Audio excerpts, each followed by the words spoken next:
lunes estás de tal manera? Yo estoy todos los días, sí, sí.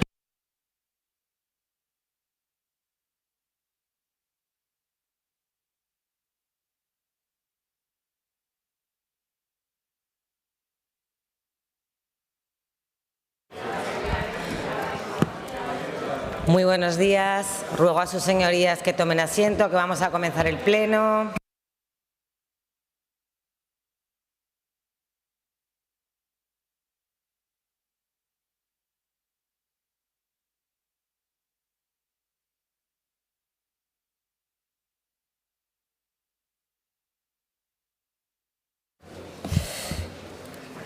Muy buenos días. Comenzamos el pleno con la interpelación número 1726 relativa a la política general del Gobierno de Aragón en materia de trabajo y empleo y en particular sobre el diálogo social, formulada a la consejera de Economía, Competitividad y Empleo por el diputado señor Polo Íñigo del Grupo Parlamentario Socialista.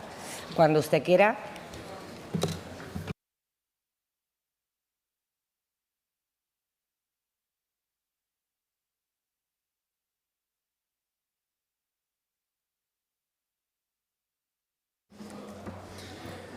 Gracias, presidenta, señora consejera, señorías. Antes de hablar de cifras, déjenme hablar de personas, porque a veces se esconden en los porcentajes para no mirar a los ojos de quien está detrás de cada número. Imagine una situación.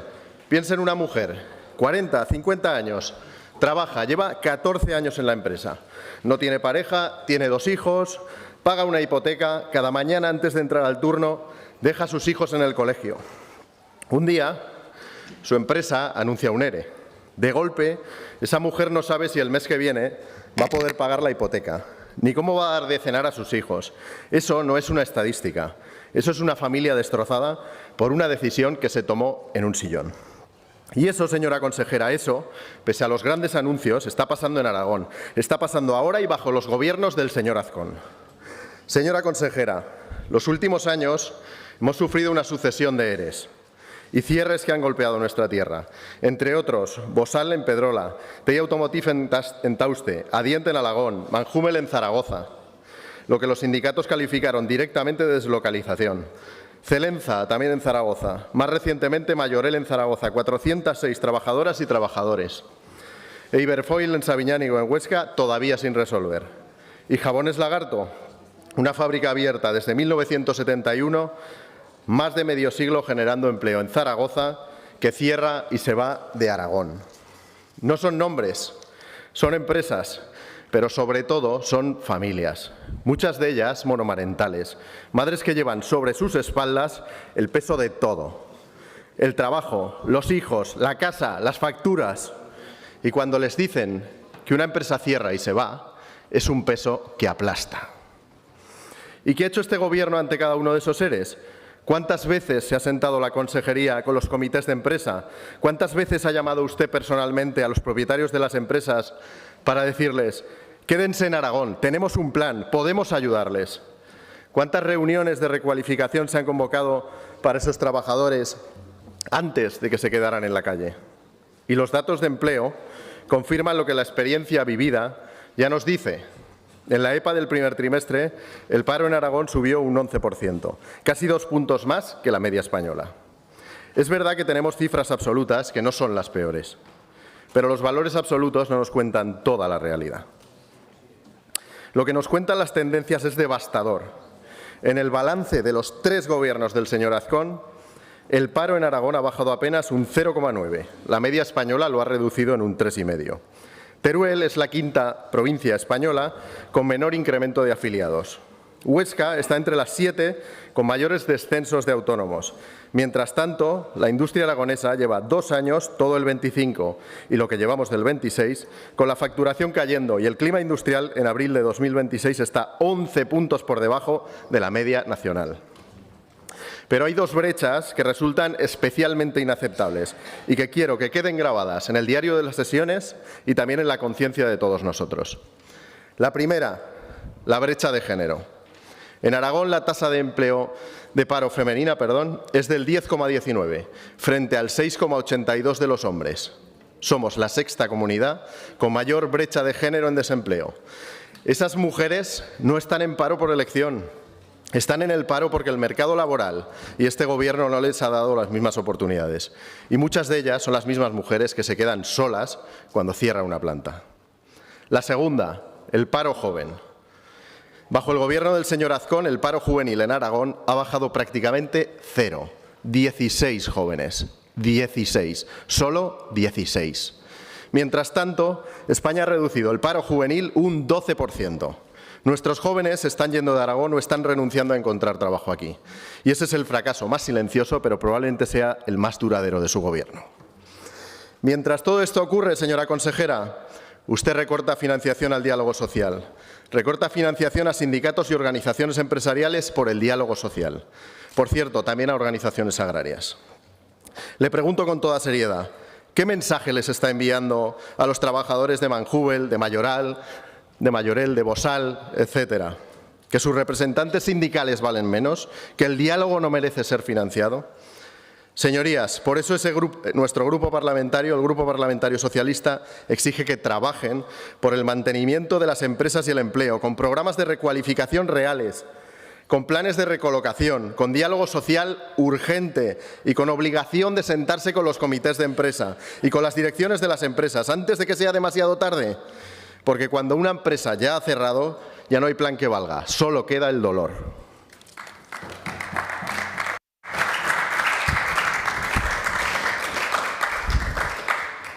Muchas gracias. Es el turno de la consejera.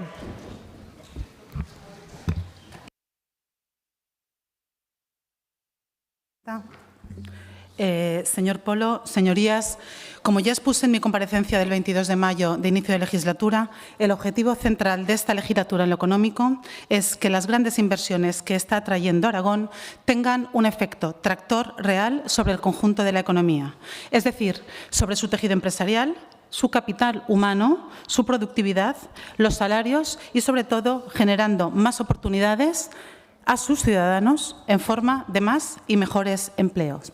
Por eso, para responder a la interpelación que hoy me hace el Grupo Parlamentario Socialista, voy a empezar por el principio, señor Polo, por la situación del mercado de trabajo en Aragón. Les daré yo también unos datos.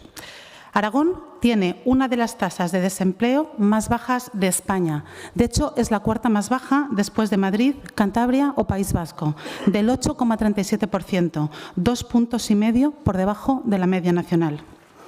El paro registrado en Aragón está en mínimos de los últimos 18 años, 47.798 personas a finales de mayo, el último dato disponible. Entre los varones, usted lo ha dicho, hay casi pleno empleo. Su tasa de paro es del 6,82% y es la más baja de España. Es verdad que entre las mujeres hay una tasa de paro más elevada. Es cierto, pero lo que usted no ha dicho es que es la quinta más baja del país. El desempleo juvenil, lo dije ya en mi comparecencia del día 22 de mayo, está entre los más bajos de España, muy por debajo de la media nacional, pero es inasumiblemente alto y, por tanto, es claramente, lo dije hace ya 3 semanas, una asignatura pendiente de la economía aragonesa y, por tanto, es una de las prioridades de este Gobierno.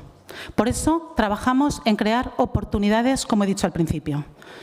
Las tasas de ocupación y actividad respecto a la población en edad de trabajar presentan en Aragón sistemáticamente valores muy superiores a la media de España. Esta elevada tasa de actividad refleja un menor margen para dinamizar el mercado de trabajo regional y para encontrar trabajadores especialmente cualificados, siendo necesario, además de trabajar en formar perfiles locales, atraer también otros de fuera de Aragón, algo que también está en el centro de las prioridades de la política de empleo del Gobierno en relación tanto a la formación de nuestros trabajadores, especialmente los jóvenes, pero también en relación a la necesaria atracción del talento. Y, por último, quiero señalar algo a lo que usted nos ha referido, y es que Aragón es la comunidad autónoma con menor desigualdad de renta de España. Y esto es una muy buena base para construir precisamente capital humano, algo muy necesario en Aragón porque permite a los ciudadanos optar por que sus hijos se formen y no deban incorporarse lo antes posible al mercado de trabajo. Lo anterior muestra que, aunque en Aragón atravesamos un buen momento de empleo, no debemos ser complacientes, en eso coincido con usted, y por tanto somos muy conscientes de que seguimos teniendo retos muy importantes. Nuestra política de empleo debe, por tanto, seguir manteniendo nuestra comunidad entre las de menor desempleo de España, incidir en la reducción del desempleo juvenil y de la brecha de desempleo femenino, ayudar a dotar a los trabajadores de las habilidades necesarias para los cambios tecnológicos que se están produciendo y mejorar así su empleabilidad. Y todo ello con el objetivo último, como decía al principio, de crear oportunidades para todos, en forma de empleo de calidad y de formar talento, retenerlo y atraerlo. Por ello, las 4 líneas centrales en materia de empleo de este Gobierno son las siguientes. En primer lugar, la mejora de la empleabilidad a través de la formación, con programas adaptados al tejido productivo y adaptados a la inserción laboral. En segundo lugar, el refuerzo de la intermediación y, sobre todo, de la conexión entre las demandas de las empresas con las capacidades de los trabajadores en un mundo en pleno cambio. Lo decía antes, una de las principales necesidades que tenemos ante nosotros es el desajuste entre la demanda de empleo fundamentalmente cualificado, que ya supera la oferta en sectores tecnológicos, industriales y logísticos, y la capacidad formativa disponible. Por ello, la estrategia de este Departamento y de este Gobierno para esta legislatura pasa por reforzar la formación en alternancia, articular itinerarios de recualificación acelerada y atraer talento de allí donde lo necesitemos. La tercera línea a la que me refería es la modernización y la digitalización de los servicios de empleo, y la cuarta, señoría, es el apoyo específico a colectivos con más dificultades, jóvenes, personas mayores, parados de larga duración, mujeres, personas con discapacidad o personas en riesgo de exclusión, así como reforzar la cohesión territorial. Habla usted, señor Polo, en su pregunta, del diálogo social. Como ya dije en mi comparecencia del 22 de mayo, considero el diálogo social y la estabilidad institucional una de las fortalezas claras de la economía aragonesa, una clara ventaja competitiva de Aragón y uno de los intangibles que nos diferencia, que nos hace más atractivos y que más valoran las empresas que se instalan en esta comunidad autónoma. Ya dije en aquella ocasión que en esta legislatura la comunicación con los agentes sociales va a continuar siendo igual de fluida que en la anterior. De hecho, ya lo está siendo, e igual de fluida que lo ha sido en todas desde el año 1989, cuando se firmó el primer acuerdo interinstitucional. Señor Polo, preservar la estabilidad social sigue presidiendo la acción de este Departamento y, en concreto, la de la Dirección General de Trabajo, que se ocupa de las relaciones y normativa laboral en la que es competente nuestra comunidad autónoma. Presta especial atención a la seguridad y a la salud laboral con un claro objetivo de luchar contra la siniestralidad laboral y colabora activamente con los agentes sociales. Gracias, presidenta. Muchas gracias. Es el turno del señor Polo para la réplica, cuando usted quiera.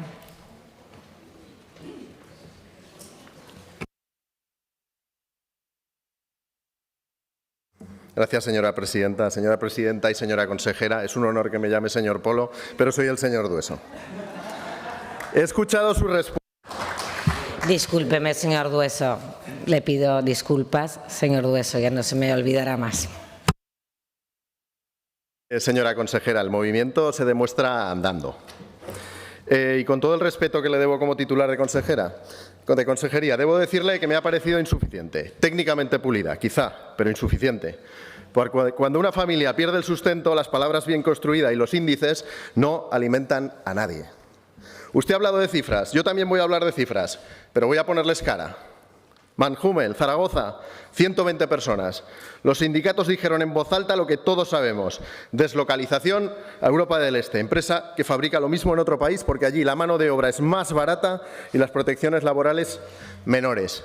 ¿Y Aragón qué hace? ¿Qué argumento le pone sobre la mesa a esa multinacional para que no se vaya? ¿Qué plan de retención industrial tiene este Gobierno? Ninguno que hayamos visto. Mayorel, 406 personas de un golpe. El octavo ERE en España de este grupo empresarial. 8 ERE, señora consejera. No es casualidad, no es una crisis coyuntural, es un patrón.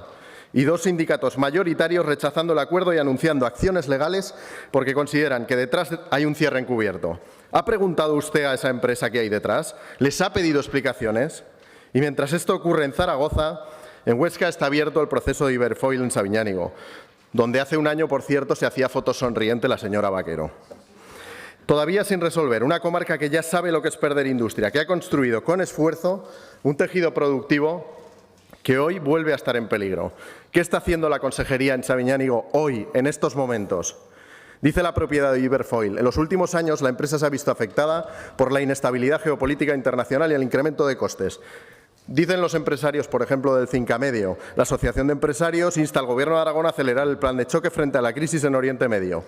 PP y Vox votaron en contra de nuestra propuesta en esa dirección.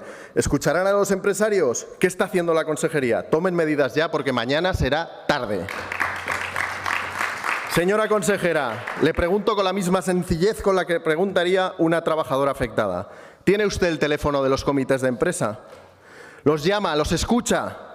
Porque cuando piden reuniones, esperan. Cuando llegan las reuniones, reciben generalidades y cuando se van con las manos vacías. Quiero hablarle ahora de esas mujeres, porque cuando un ERE golpea una planta, el efecto no cae igual sobre hombres y mujeres. Los hombres tienen estadísticamente más movilidad laboral, más opciones de recolocación en el sector industrial. Las mujeres, especialmente las que tienen hijos a cargo y no tienen pareja, se enfrentan a una trampa de la que es difícil salir. Necesitan un trabajo que les permita conciliar. Necesitan formación que se imparta en horarios compatibles. Necesitan una red de apoyo que este Gobierno, que recorta en diálogo social, no les está dando. ¿Y sabe qué dicen esas mujeres? Que tienen miedo. Miedo a no llegar a fin de mes, a perder la casa, o a no poder dar a sus hijos lo que necesitan. Y miedo también a ser invisibles, a que los que tienen el poder de cambiar las cosas miren hacia otro lado o hablen solo de centros de datos, mientras ellas buscan trabajo en un mercado que las discrimina por ser mujeres y por ser madres. Y hablando de mirar hacia otro lado, señora consejera, este Gobierno habla sin parar de las grandes inversiones que van a llegar a Aragón. Anuncia a bombo y platillo cada firma de un PIGA, cada promesa de un inversor. Perfecto, bienvenidas sean. ¿Pero alguien en este Gobierno está cuidando del tejido productivo de Aragón? ¿O acaso en este tema no cuenta el arraigo? Lo que necesita Aragón es que el Gobierno de Aragón haga su trabajo, que se siente con Euroquímica por los trabajadores y las trabajadoras de Jabones Lagarto, antes de que sea tarde. Que presenten estas Cortes programas reales de recualificación y recolocación, que convoque con urgencia a sindicatos y patronal para afrontar esto en el marco del diálogo social, que entienda que tan importante es atraer nuevas empresas como no dejar marcharse a las que llevan 50 años generando riqueza en Aragón y alimentando a las familias aragonesas. Pero para hacer esto, señora consejera, hay que creer en el diálogo social. Hay que creer que los sindicatos son interlocutores válidos, no costes a eliminar. Hay que creer que los trabajadores y trabajadoras de Aragón merecen un Gobierno que los defienda, no solo que los cuente en una estadística. Hoy, una trabajadora de Sabiñánigo que esta noche no sabe si tendrá trabajo el mes que viene. Hay una madre en Zaragoza que está revisando sus números para ver si puede pagar el alquiler si lo pierde. Hay un joven en Teruel que lleva meses buscando empleo y ya está pensando en irse a otra comunidad autónoma. Y voy acabando, señora presidenta. Esas personas, señora consejera, son la razón por la que estamos aquí, son la razón por la que presentamos esta interpelación y son la razón porque mientras este Gobierno sigue mirando hacia otro lado, tiene que acabar. Sí, nosotros seguiremos trabajando desde esta tribuna para buscar soluciones y apoyar a los trabajadores y a los comités de...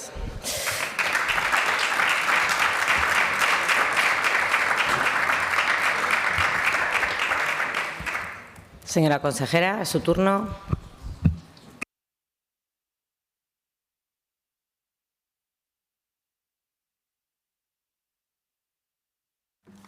Gracias, señora presidenta. Señorías, señor Dueso, ya me disculpará, pero no me vuelvo a olvidar. Como le he dicho antes, en esta legislatura se inicia con datos de partida excepcionales en el mercado de trabajo. Lo hemos repasado en la primera intervención. Y eso es claramente un activo de nuestra comunidad autónoma. Y también se inicia con un tejido empresarial dinámico que usted no ha mencionado en su intervención, pero que es lo que sienta las bases para crear empleo y para generar oportunidades a todas esas personas a las que usted se refiere. Y además se inicia con una tradición de diálogo social. Por cierto, usted me dice aquí en la pregunta, en la interpelación, que viene a hablar de diálogo social, cuando en realidad ha venido a hablar de ERES. Pero yo voy a hablar de diálogo social, que reitero es uno de nuestros activos más valiosos, una clara ventaja competitiva junto a nuestra posición logística privilegiada, junto a nuestra capacidad de generación eléctrica, junto a nuestra red de fibra y junto a nuestra conectividad global o nuestro capital humano. Todo ello es lo que va a sentar las bases de un Aragón más dinámico, más competitivo, que cree verdaderamente oportunidades para nuestros aragoneses. Y la obligación del Gobierno es mirar y sentar las bases para que esto sea así y conseguir, como digo, crear ese efecto de tracción real que señalaba al principio de mi intervención. Pero es que además el diálogo social no solamente da la estabilidad institucional a la que me refería, sino también es una herramienta central que contribuye a tomar las decisiones correctas en materia laboral desde el diálogo y desde el conocimiento que da a escuchar precisamente a quienes representan a los trabajadores y a las empresas, porque son ellos quienes tienen el contacto directo con la realidad. Y también porque la colaboración con los agentes sociales es mucho más amplia que solamente ese diálogo, y lo es en materias tan importantes a las que usted nos ha referido, como la prevención de riesgos laborales, la formación en el empleo, las prácticas no laborales o el foro de prospección. Y este es el modelo que defiende el Gobierno. Y permítame que le diga, ese es el modelo que está plasmado en el acuerdo de Gobierno. Porque aunque es cierto que el acuerdo plantea, usted se ha referido a un recorte, yo digo que plantea una reducción de la aportación de la participación institucional de los agentes sociales, no lo es menos que no lo hace en todas las demás áreas de colaboración que he citado antes y que son muy importantes. La prevención de riesgos laborales, la formación para el empleo, las prácticas no laborales o el foro de prospección. Precisamente porque entiende que la relevancia del papel de los agentes sociales es enorme en todas esas políticas. El objetivo, señoría, es usar los recursos públicos de la mejor manera posible para conseguir el mejor resultado posible. Y eso es gestionar el dinero público bajo los principios de eficiencia, de eficacia y de calidad del gasto público. La obligación de cualquier Gobierno, que es trabajar con responsabilidad, y eso es lo que estamos haciendo. Por eso me resulta difícil, señoría, aceptar que usted me hable de recorte cuando viene usted a esta Cámara, porque cuando usted habla de recorte, debo obligarle a pedirle, o me veo obligada a pedirle que mire los números completos, no solo los que a usted le convienen. En 2026, efectivamente, como acaba de aprobar el Consejo de Gobierno, cada agente social recibirá por su participación institucional 277.000 euros. Es verdad que es un 15% menos que el año anterior. Sin embargo, el resto de las aportaciones que reciben los agentes sociales por la labor que realizan en el ámbito de las responsabilidades de este departamento, las que he mencionado ya antes, se mantienen completamente constantes. Y eso también ha sido aprobado por el Consejo de Gobierno, con lo cual no mire solo la parte que le interesa, sino mire en su conjunto las políticas que este Gobierno está haciendo con respecto a la importancia del diálogo social. La financiación en 2006, señoría, es sólida y permite a los agentes sociales cumplir plenamente con su misión institucional. Es lo verdaderamente relevante. Es decir, aunque hay cierta reducción de participación institucional en el 26, no lo es menos que el 25 fue un año excepcional, y construir un discurso de recorte y de abandono del diálogo social sobre esa base es oportunismo. Termino ya. Los agentes sociales, que conocen los datos también como nosotros, merecen un debate mucho más honesto que ese. Gracias, señoría. Muchísimas gracias.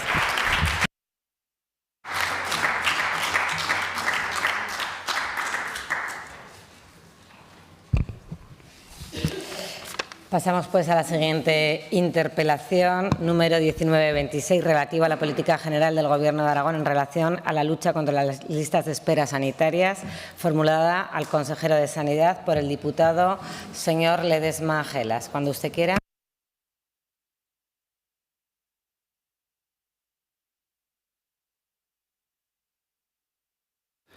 Muchas gracias, presidenta. Buenos días, señorías.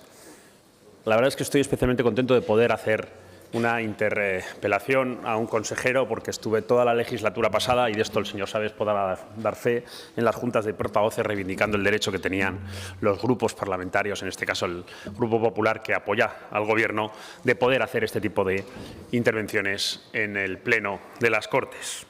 Y antes de entrar en materia, sí que me gustaría aclarar, en materia de listas de espera, evidentemente sí que en algo de sanidad, me gustaría aclarar que respecto de las zonas de salud de Zaragoza, dos de ellas, que no se han unificado ninguna zona de salud, simplemente lo que se ha hecho con dos zonas contiguas es que comparten gerente.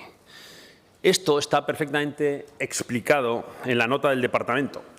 Pero claro, el problema, el Partido Socialista, en este caso no es que tenga un problema sanitario. El problema es un problema más bien educativo, es un problema de comprensión lectora. Y además de no querer comprender la nota de prensa que se emitió desde la Consejería. También les pasa con el artículo 121 del reglamento, señora Rodrigo, no se enfade. Es que es así. No quieren entender ni lo que dice el 121 de este reglamento ni lo que dice la nota de la Consejería. No se han unificado ninguna zonas de salud. Simplemente 2 zonas de salud contiguas comparten gerente. Es muy sencillo de entender, eso sí, si se quiere entender. Entramos ya en la materia, señor consejero. Buenos días. En las últimas semanas estamos asistiendo a un espectáculo difícil de igualar. Y no me refiero a las continuas joyas que nos aparecen diariamente sobre las noticias que inundan de corrupción al Partido Socialista, sino que lo que me refiero es a la deslealtad con la que el Gobierno de España y, evidentemente, el Partido Socialista está tratando a los pacientes españoles y a los pacientes aragoneses concretamente. Los mismos que desde Madrid se niegan a negociar con los médicos, los mismos que han provocado el mayor conflicto laboral de la sanidad pública de los últimos años, son los mismos que vienen después a Aragón a rasgarse las vestiduras por el aumento de las listas de espera. Actúan como auténticos pirómanos, provocan el incendio, avivan las llamas y luego comparecen indignados para denunciar el fuego y exigir explicaciones a quienes están intentando apagarlo. El PSOE habla hoy de listas de espera como si la historia comenzara ayer. Pero cuando llegó el Partido Popular al Gobierno, en 2023, se encontró con miles de pacientes esperando, pero que no estaban en realidad en esas listas de espera. Centenares que estaban esperando efectivamente una operación quirúrgica, pero que no estaban apuntados en ninguna lista, en ningún registro, que ocultaba consciente y deliberadamente un Gobierno que, cuando dejó la sanidad en el 23, reconoció públicamente que la había dejado al borde del colapso, en palabras del propio expresidente Lambán. Así que antes de dar lecciones, conviene recordar cuál era el punto de partida. Y conviene recordar también otra cosa. Desde 2023, Aragón había iniciado una clara senda de mejora en la reducción de las listas de espera. Las listas de espera son efectivamente un problema real y preocupante. Problema real y preocupante que Aragón venía registrando una clara tendencia de mejora desde que el Partido Socialista dejó de gobernar en 2023. Y todo ello gracias, evidentemente, al plan de dinamización de la actividad quirúrgica, que había conseguido reducir las listas de espera quirúrgicas en más de 2.000 pacientes, es decir, reducirlas en un 27,5% de personas apuntadas en la lista. Había una clara tendencia positiva, pero esa tendencia se ha visto frenada por un conflicto que no nace en Aragón, un conflicto que nace en Madrid y un conflicto que es voluntaria y buscado. En términos de derecho penal se podría decir que es doloso el acto que provocan desde el Ministerio. Nace de la negativa del Ministerio de Sanidad a sentarse a negociar con los médicos un nuevo marco laboral que reconozca la singularidad de su profesión. Y cuando el Ministerio bloquea el diálogo, quienes pagan las consecuencias son los pacientes, y en nuestro caso los pacientes aragoneses.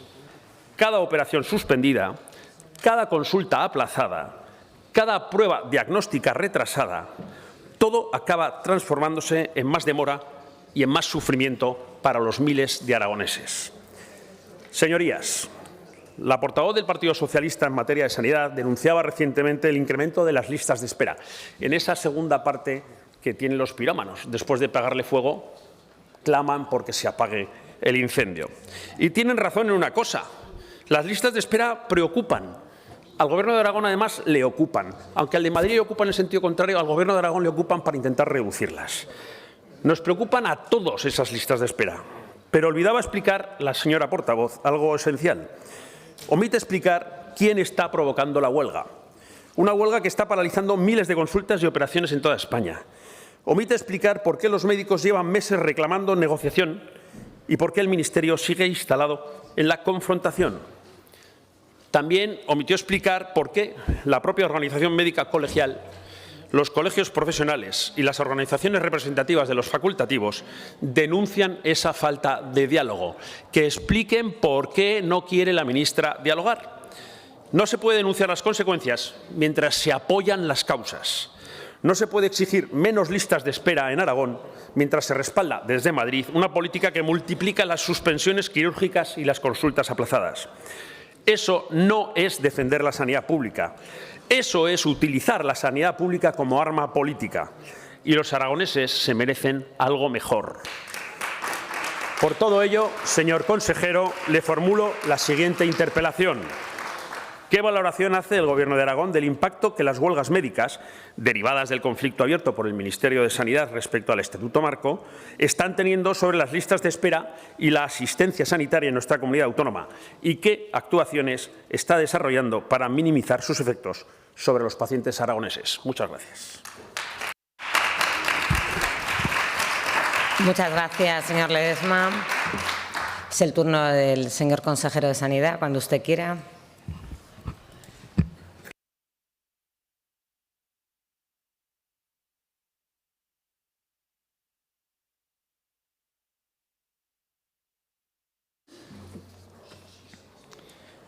Muchas gracias, señora presidenta. Señorías, buenos días.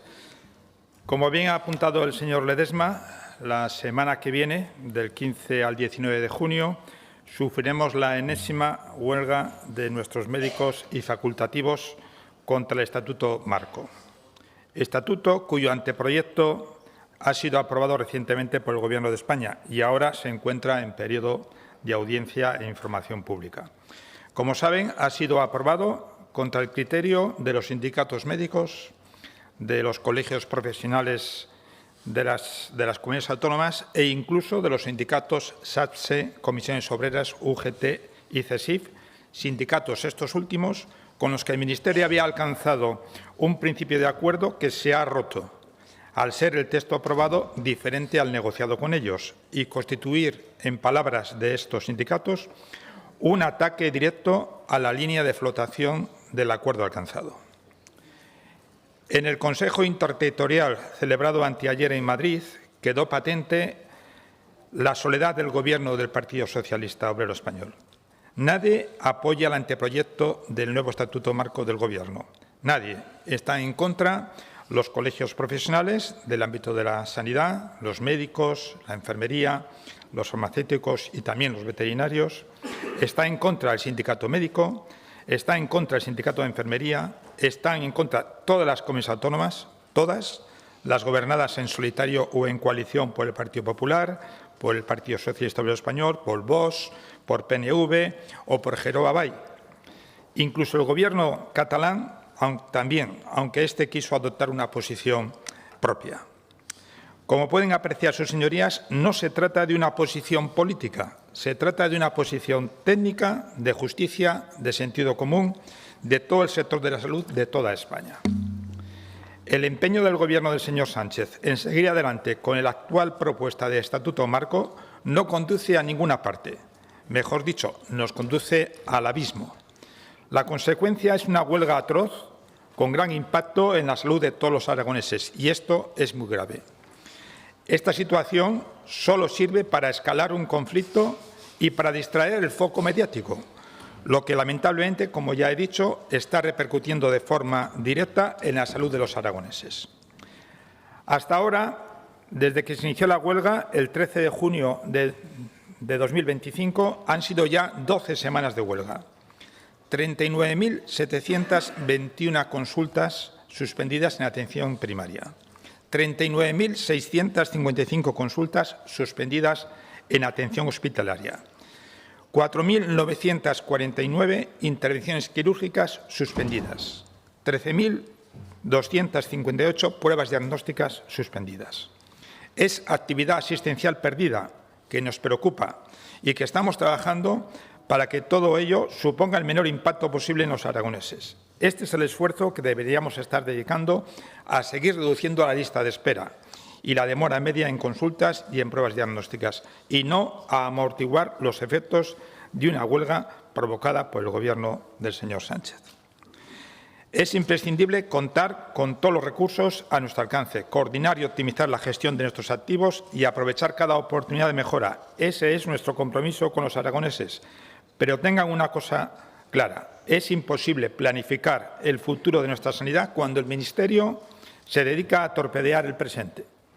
No hay planificación que resista a un Ministerio que es incapaz de dialogar con todos los actores del ámbito de la salud y que actúa a espaldas de los profesionales de las comunidades autónomas. Como quedó patente anteayer en el Consejo Interterritorial del Sistema Nacional de Salud, la ministra de Sanidad está sola en este conflicto, un conflicto que ella misma ha creado y que ella misma debe solucionar y respecto al cual el Gobierno de España es el último responsable.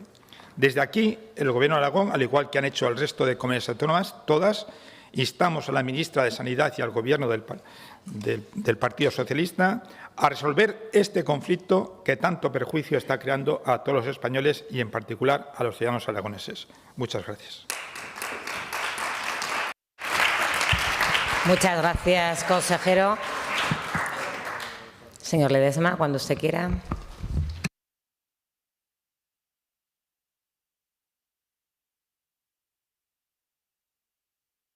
Muchas gracias, presidenta.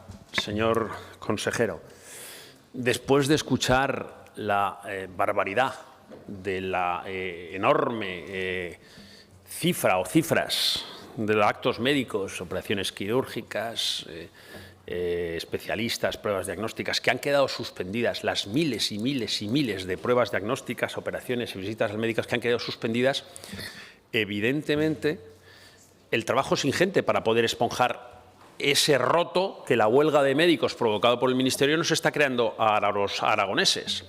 Para poder esponjar ese problema de miles y miles de personas que se van a estar esperando en las listas de espera, primero tendrá que acabar la huelga, porque si la semana que viene tenemos otra y luego tendremos otra, bueno, probablemente en verano, julio y agosto no habrá huelgas, pero en septiembre, si no lo ha solucionado la ministra, que no tiene pinta de quererlo, a pesar de quedarse sola en el Consejo Interterritorial, sola, hasta las comunidades del PSOE, la dejaron sola en el Consejo Interterritorial. Bueno, Cataluña es cierto que se mantiene fiel a Pedro Sánchez, pero para esponjar todo ese problema, la plantilla y la estructura del servicio público sanitario que tenemos en Aragón no es elástico.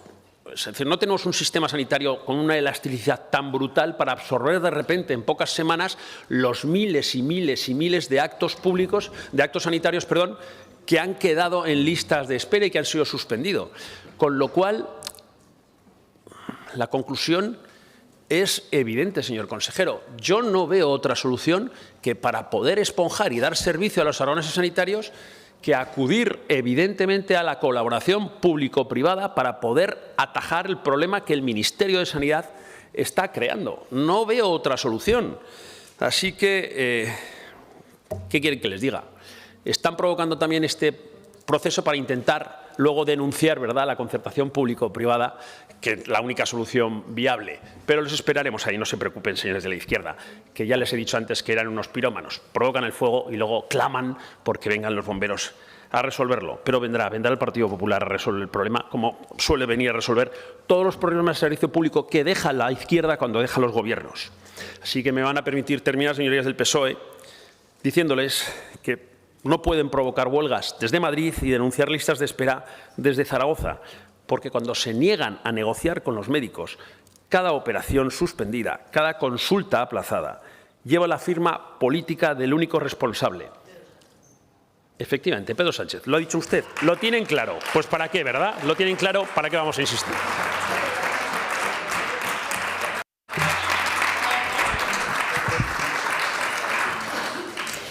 Muchas gracias, señor Ledesma. Es el turno del consejero, cuando usted quiera.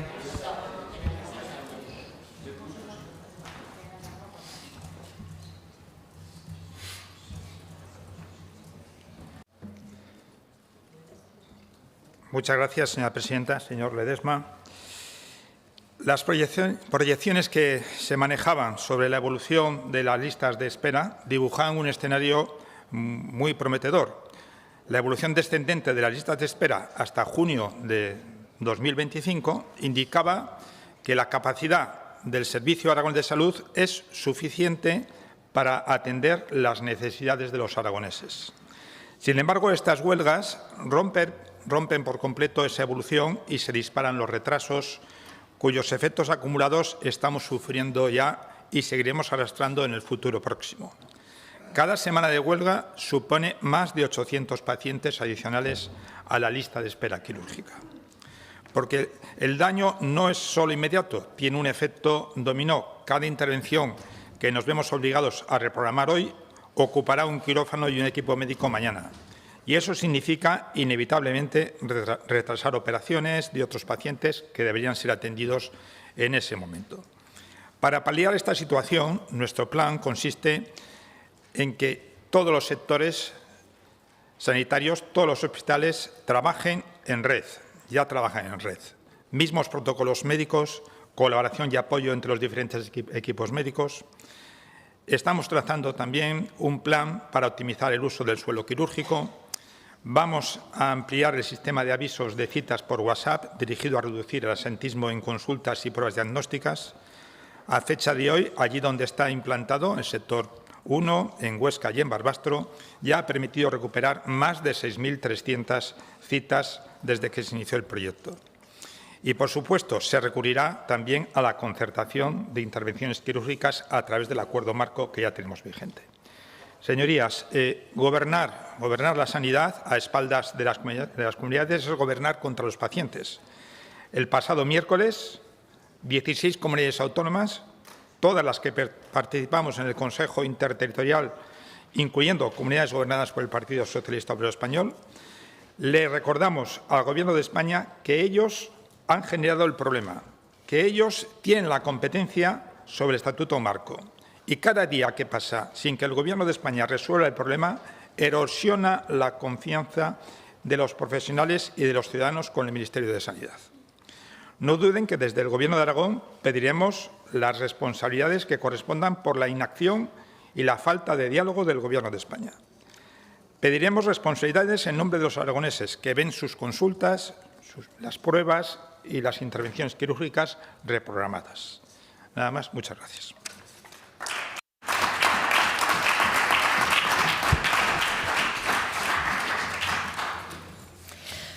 Pasamos a la interpelación número 126, relativa a la política general del Gobierno de Aragón respecto a la escolarización del alumnado en Aragón, en particular sobre el proceso para el curso 2026-2027, formulada a la consejera de Educación, Ciencia y Universidad por el diputado Pastor Pérez. Cuando usted quiera.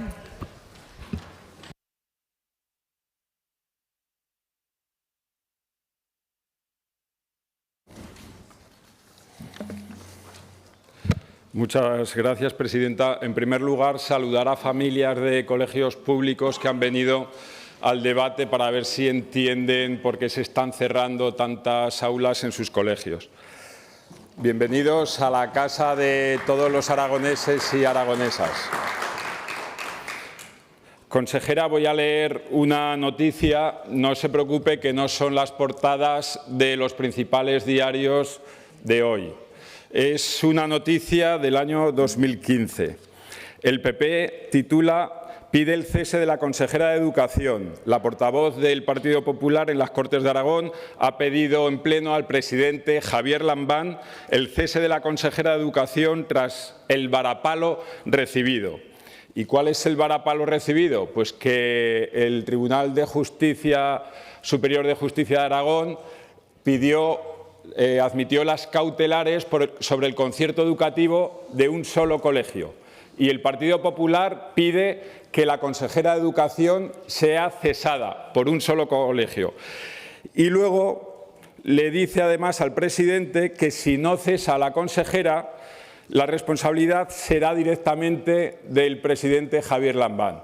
Y digo yo, consejera, ¿eso en qué posición nos deja usted y a mí? Porque ¿ha dimitido a alguien ya, ha cesado a alguien ya en su departamento? No vale al de personal, porque el de personal no venía con esto. ¿Va a dimitir usted?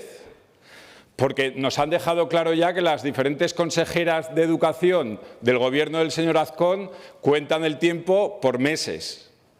Pero, sinceramente, a mí personalmente me sabe mal pedir su dimisión, me sabe mal. Porque han hecho ustedes una bandera tan grande de los conciertos educativos y de la privatización del bachillerato que vino aquí el propio señor Azcón a comparecer a petición propia. Esa bandera ha sido tan grande que quien debería dimitir es el señor Azcón. Y es que, según dice la noticia, le piden responsabilidades al señor Lambán, al presidente Lambán, si no cesa a la consejera. Bueno, déjeme leer una frase que me encanta y además va a generar doctrina en mi vocabulario sobre la pieza de las cautelares. Los intereses de las entidades recurrentes son intereses generales o de interés público, que no deben ni pueden ponerse en correlación con los intereses particulares. Hoy tienen ustedes una reunión con la patronal y las familias de los intereses particulares. Díganos qué les va a decir. ¿Les va a prometer, entiendo yo, que lo harán al siguiente curso? Bien.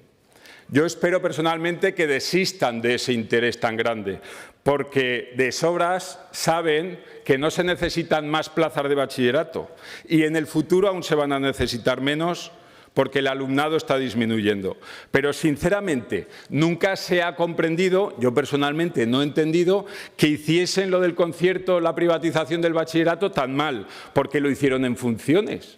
Si es que era de cajón, es que era de cajón. Porque les presionó Vox para... O sea, pero ¿por qué no lo hicieron, de verdad? ¿Por qué no lo hicieron cuando no estaban en funciones? Porque tanto Vox como ustedes lo llevaban en el programa, lo podían haber hecho entonces. Les presionó Vox para el pacto, les presionaron las escuelas privadas y entonces ahora les han fallado porque no han sabido hacerlo. Bueno, les prometieron también la FP. El caso es que ahora tenemos 57 millones de euros para mejorar la educación pública, la del interés general y el interés público, tal y como dice la pieza de las cautelares. Ya sé que a usted no le gustan mucho los casos concretos, que lo dijo ayer, ni los nombres de los niños, ni apellidos de las familias, etcétera. Pero le pido, por favor, ahora que tenemos tiempo, ya que no contestó a nada de lo que le preguntamos ayer, que conteste concretamente qué va a hacer con el Colegio Catalina de Aragón, que cierra 2 aulas, dejando a 24 la ratio y con muchos niños con necesidades específicas de apoyo educativo. También tenemos problemas en el Pirineo, que se lo dije ayer, en el Octabus de Utebo, en el Gil Tarín. El Jerónimo Blancas está en un barrio en expansión y cierran ustedes vías. Tenemos el caso muy doloroso de Hermanos Mars. Tenemos preocupación por el cierre de las aulas de los CRAS rurales, CRAS Río Vero, por ejemplo, y muchos otros. En Parque Venecia están pendientes de una solución para el Instituto del Barrio. Se necesita en Monzón, en Pinseque, una buena planificación de una vez en Sabiñánigo y en Viescas. Díganos qué piensa hacer, díganos qué soluciones va a dar, porque detrás de cada cierre hay un niño, hay una familia, hay profesores, hay municipios enteros que quieren una explicación. Gracias, presidenta. Muchas gracias, señor Pastor. Señora consejera.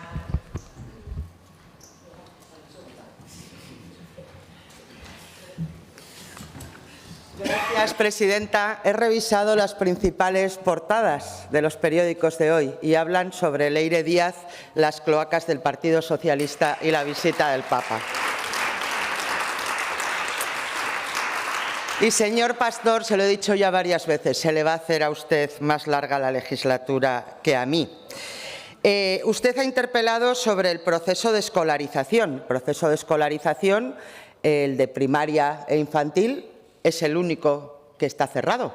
El otro ni siquiera ha empezado, con lo cual yo me voy a ceñir a lo que usted ha preguntado, que es el proceso de escolarización que ya se ha realizado.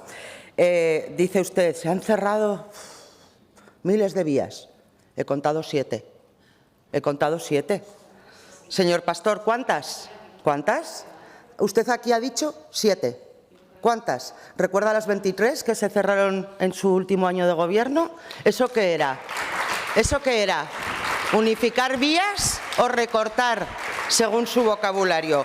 Y luego hablaré del tema privatizar, porque lo que es privado y se hace público es desprivatizar, ¿no, señorías?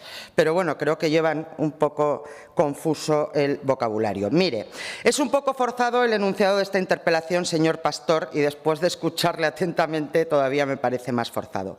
Le diré que el proceso de escolarización ordinario, que es sobre lo que usted ha preguntado, finalizó el viernes 29 y el 97,46% de las familias han obtenido plaza en el centro elegido como primera opción. Si a ello le sumamos la primera alternativa seleccionada, la cifra de satisfacción supera el 99%, lo cual es una buena noticia para la inmensa mayoría de las familias aragonesas y acredita el impacto positivo de la zona única de escolarización y la equiparación del domicilio laboral con el familiar, a pesar de todos los malos augurios de la izquierda cuando se implantó la zona única. Gracias.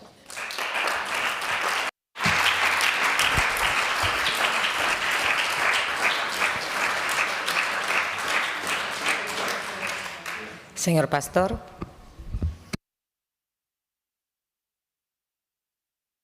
Gracias, presidenta. Consejera, usted pone cortinas de humo y desvía el debate siempre hacia cuestiones personales. Puede seguir atacándome a mí personalmente si quiere, pero yo voy a seguir realizando mi labor y mi deber democrático de realizar el control al Gobierno, que es para lo que ahora estoy. Y para realizar el control al Gobierno le pedí los informes por escrito que los necesito. Aquí en las Cortes tienen ustedes que rendir cuentas, pero tienen otros órganos también donde rendir cuentas. Antes de ayer se reunió el Consejo Aragonés de Formación Profesional, que eso también es escolarización y planificación. Concedieron ustedes nuevos ciclos, casi todos a la privada, sin contar con el Consejo. La reunión fue muy bronca, y les pidieron informes sobre el coste de esos ciclos que están ustedes privatizando y no se los quisieron dar. Y que conste que están cogiendo ustedes fama de ser los matones de la clase, porque les hablaron muy mal a los sindicatos y usted bueno, bien. Pero yo le he preguntado 11 cuestiones concretas, no 7. Le he preguntado 11 cuestiones y no ha contestado a ninguna. Y, sinceramente, hay familias y estas preguntas no son mías, son las preguntas que le hacen las familias y los equipos directivos en cada manifestación los miércoles o los jueves o ayer en los Hermanos Marx. Las familias de Hermanos Marx, una familia en ese colegio que estaba escolarizada en el colegio ha tenido que salir de España temporalmente. A la vuelta ya no ha podido escolarizarse en ese mismo colegio. Explíqueselo usted a un niño que no puede volver con sus amigos. Y la comunidad educativa reclama que pueda hacerlo. Ayer mismo estuvieron manifestándose. ¿Qué puede decirles cómo se va a solucionar? Porque las grandes cifras, me parece muy bien que se escondan ellas, pero díganos, porque hay que concretar y dar soluciones también a estos niños que tienen nombres y apellidos. Y en el Catalina de Aragón las familias están convocando protestas contra el cierre de 2 aulas. Denuncian que las ratios aumentan a 23 alumnos en 2 aulas de cuarto y hasta 24 en 2 aulas de sexto. Y aseguran que en ambos niveles se supera el número de alumnado con necesidades específicas de apoyo educativo. Algo especialmente grave y difícil de justificar desde cualquier criterio pedagógico y de atención a la diversidad. El equipo directivo y el claustro han presentado informes, alegaciones, fundadas con datos objetivos, argumentos pedagógicos y la realidad diaria de las aulas.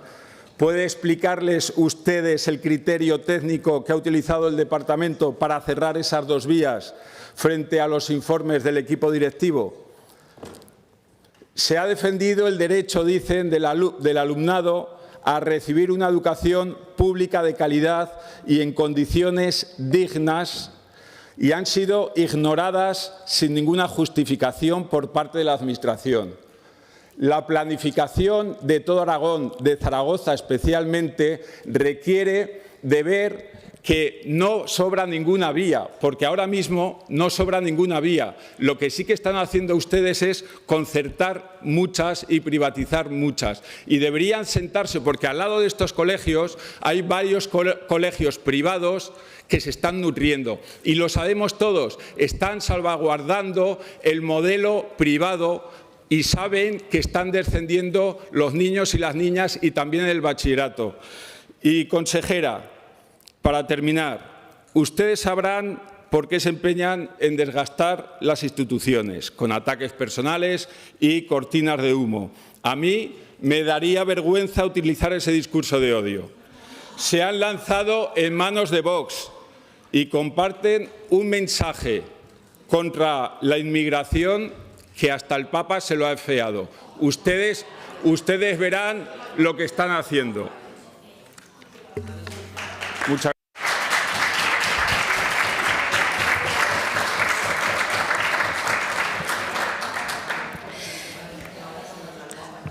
Disculpe un segundo, consejera.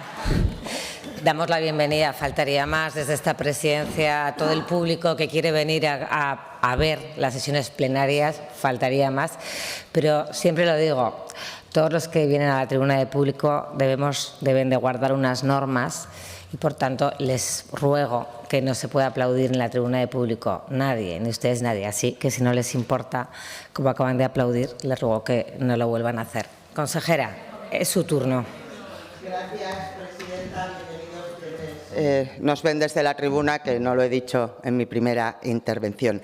Mire, señor Pastor, respecto al ataque personal, yo lo único que le digo es que se le va a hacer larga la legislatura, pero le recomiendo que vea el vídeo de su primera intervención en la Comisión de Educación, a ver quién hizo del ataque personal a esta consejera la base de su discurso. Dejando, por cierto, en muy mal lugar a la persona que tenía sentada a su lado. Y respecto al recorte de derechos, el único gobierno que fue condenado por vulnerar derechos fundamentales fue el gobierno del señor Lambán, que sacó 30.000 personas a la calle. Ese sí que fue el gran éxito de manifestación en la calle, 30.000. 30.000 que forman parte de esas 55.000 familias que ayer veían con estupor cómo la izquierda celebraba que se recorten sus derechos. 55.000 familias que veían con estupor cómo quien fue ministra de Educación de todos los españoles se fue a la puerta de un colegio concertado a celebrar que se recortaban los derechos de 55.000 familias aragonesas.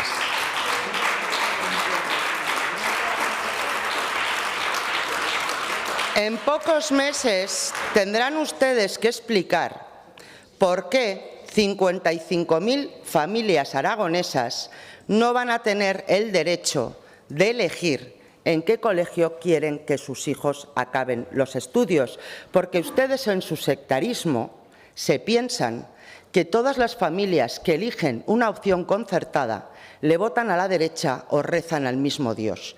No tienen la más mínima idea de quién va a un colegio concertado. Pero dentro de unos meses tendrán que pedirles el voto a esas 55.000 familias, entre las cuales muchas les votan a ustedes. Señor Pastor, señorías del Partido Socialista, ya entendemos que llevan ustedes malos días, solo hay que ver las portadas de los principales periódicos. Pero pretenden extender bombas de humo, hacer de la excepción norma generalizada. Necesitan mover la calle, necesitan crear un clima de crispación, está claro, es su modus operandi. Pero que lo hagan utilizando algo tan sensible, se lo dije ayer, como la educación, que no es su patrimonio, que es patrimonio de todos los ciudadanos, cada vez genera más rechazo entre los españoles. Ayer se lo dije a todas sus señorías, señor Pastor, y lo reitero hoy, menos cuentos y más cuentas.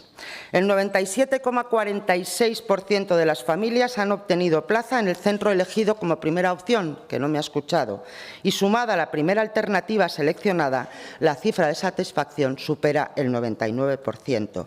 Y ello es el resultado del acierto en los cambios implementados en el procedimiento para el curso 24-25, en el que se introdujo el espacio único de escolarización, eliminando las antiguas zonas que en tantas distorsiones provocaban y que para el curso 2025-2026 equiparó el domicilio laboral con el familiar a la hora de evaluar la proximidad.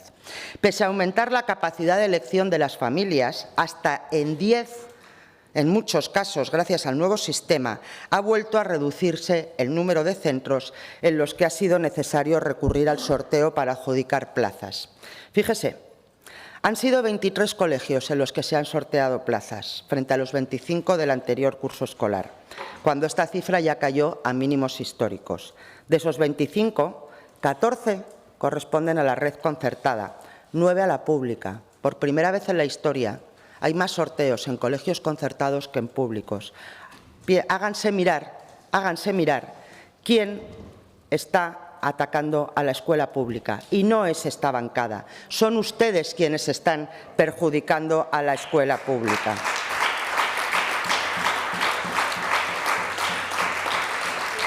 Y en aras a garantizar la libertad de elección de las familias, el Departamento salió con una amplia oferta de grupos, 8 más en primero de infantil, 8 grupos más en la escuela pública, señorías. Reitero, 8 grupos más en la escuela pública pese a la caída prevista del alumnado, con 316 alumnos menos en Aragón, según las cifras del Padrón.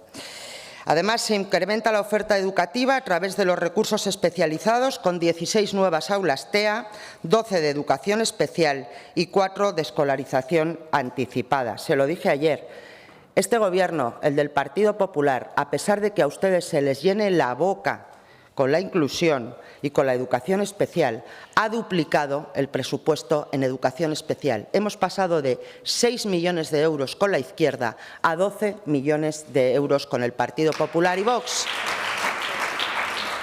No son grandes cifras, señor Pastor, es la realidad. Y la realidad, como se coteja, es con los números.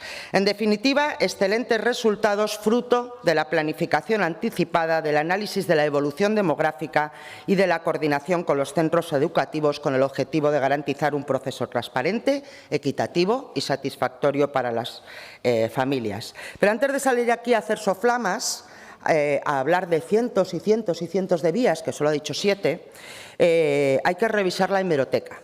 Fíjese, en el proceso de escolarización, lo dije ayer, 21-22, el Partido Socialista, el suyo, cerró, o si lo prefiere, recortó 22 aulas de primero de infantil en la escuela pública, 18 aulas públicas en el curso 2022-2023 y en el 23 aulas públicas en el curso 23-24.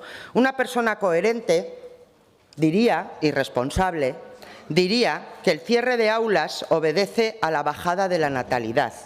Un demagogo diría que son recortes. Señor Pastor, ante la acusación de incremento de ratios, reitero, en este proceso de escolarización se han ofrecido 8 aulas más de primero de infantil. Supongo que estos son los recortes y la privatización a la que usted se refiere. Yo le recomiendo que cuando intervenga lo haga con rigor, aportando datos y siendo serio en sus planteamientos. Sin argumentos sostenidos, en datos reales, amparado en bombas de humo y en fuegos de artificio y en la ceremonia de la confusión, le aventuro que no gozará de ninguna credibilidad. Así que la frase que se va a poner de moda esta legislatura, señor Pastor, menos cuentos y rindan más cuentas. Gracias.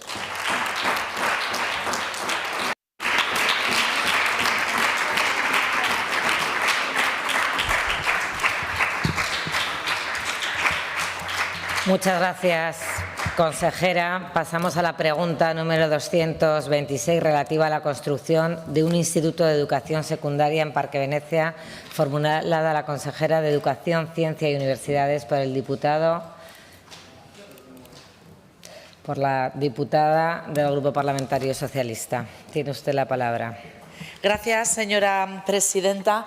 Señora consejera, en el último pleno de la anterior legislatura, de esta breve y fallida legislatura del señor Azcón, la señora consejera, la señora Tomasa Hernández, dijo, y leo literalmente el diario de sesiones, respecto al instituto en el barrio Parque Venecia, sí se encuentra uno proyectado y planificado. Entiendo que usted va a escuchar a las familias, que usted va a continuar con la misma línea que le dejó la consejera. Por lo tanto, ¿en qué situación está este instituto proyectado y planificado? Muchas gracias.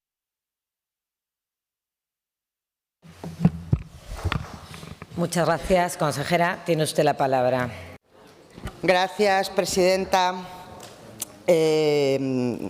¿Escucharon ustedes a las familias de Puerto Venecia? ¿Planificaron ustedes las plazas escolares que iban a ser necesarias en Puerto Venecia?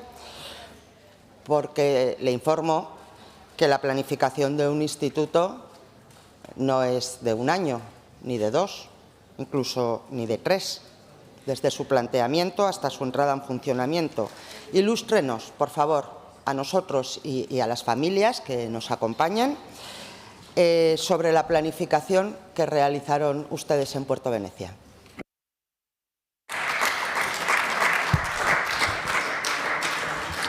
Sí. Señora consejera, señora Susín, como a usted le gusta decir, menos cuentos y más cuentas, porque usted es la consejera de Educación. Desde luego, aquí en este Parlamento hemos pasado a que es la oposición que tiene que rendir cuentas de un Gobierno que hace omisión absoluta del deber que tiene que hacer de mejorar la vida de los aragoneses y también de las familias de Parque Venecia. Porque, mire, la foto de la señora Chueca es de ustedes, con las familias del Parque Venecia.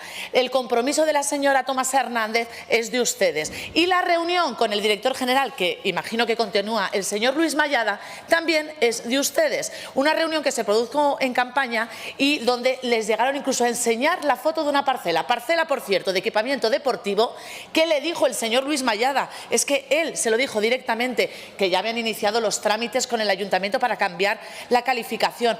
Pues que sepan, en el ayuntamiento no saben absolutamente nada. Y no solo eso, sino que además el señor Octavio le podrá explicar por qué la anunció como una de las parcelas del plan Más Vivienda. Por lo tanto, señora Susín, menos cuentos. ¿Quién miente? ¿El señor Octavio? ¿Miente el señor Mayada, la señora consejera de Educación?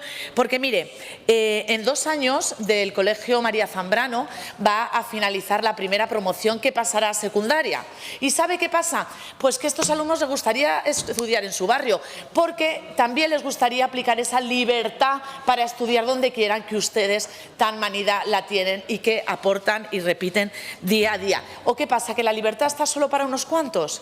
¿Solo le da pena cambiar de colegio a unos cuantos? No a todos. Pues las familias del barrio Parque Venecia también se quieren quedar a estudiar en el barrio, señora Susín. Por lo tanto, le vuelvo a preguntar, ¿va a comprometer hoy aquí delante de todos la construcción del Instituto de Parque Venecia? Le pregunto, ¿va a comprometer usted o le va a desdecir a la anterior consejera o al señor director general, el señor Mayada?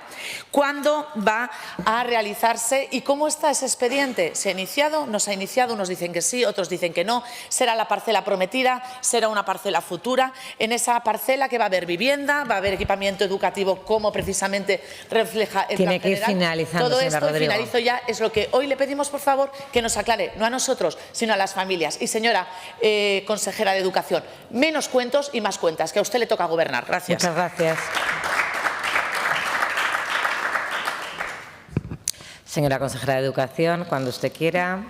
Gracias, presidenta. Pues sigue usted sin rendir cuentas. No planificaron y así nos hemos encontrado todas las cuestiones. Su cinismo no tiene límites y está claro quién no escuchó a las familias, quién no planificó y quién no actuó.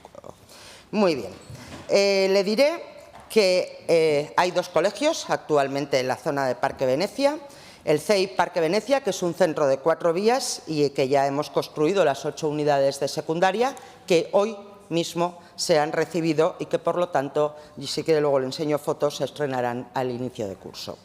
Y el CEI María Zambrano, que es un centro de 3 vías de infantil y primaria, con una escolarización muy por encima de su capacidad a la que estamos dando solución. Alguien no planificó. quien no rinde cuentas. Y ya hemos adquirido por compra aulas modulares para su uso en los próximos cursos por los alumnos de este centro.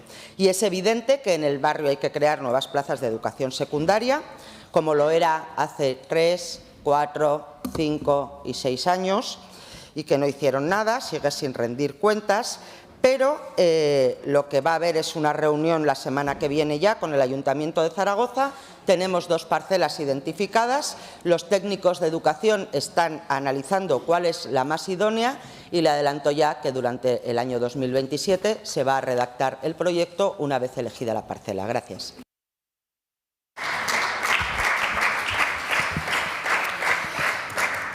Muchas gracias. Pasamos a la pregunta número 206-26, relativa a la privatización de la formación profesional, formulada a la consejera de Educación, Ciencia y Universidades por la diputada señora Lasobras Pina. Cuando usted quiera, señora Lasobras.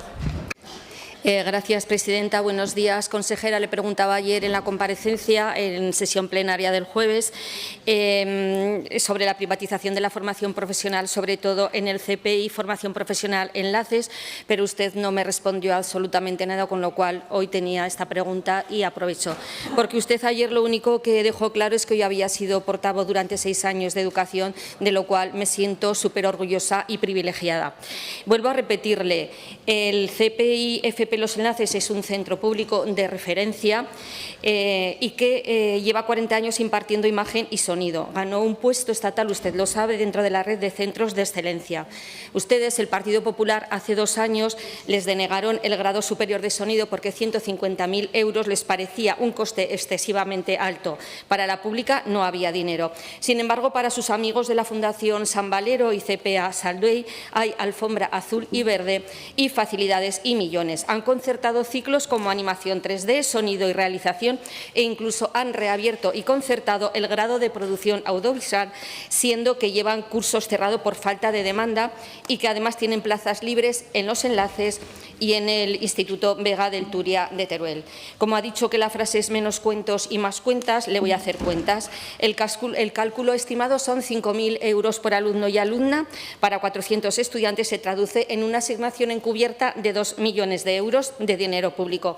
Van a destinar 2 millones de euros de dinero público a un macrocentro privado en Distrito 7, mientras vacían aulas de Huesca, Teruel y Barbastro. Por eso, consejera, le pregunto qué valoración hace el Gobierno y cómo piensa garantizar la oferta pública, sobre todo para que no dependa de intereses privados. Muchas gracias, señora consejera. Cuando usted quiera. Gracias, presidenta. Señora Lasobras, lamento decirle que no me consta que ningún centro público de formación profesional se haya privatizado. Gracias.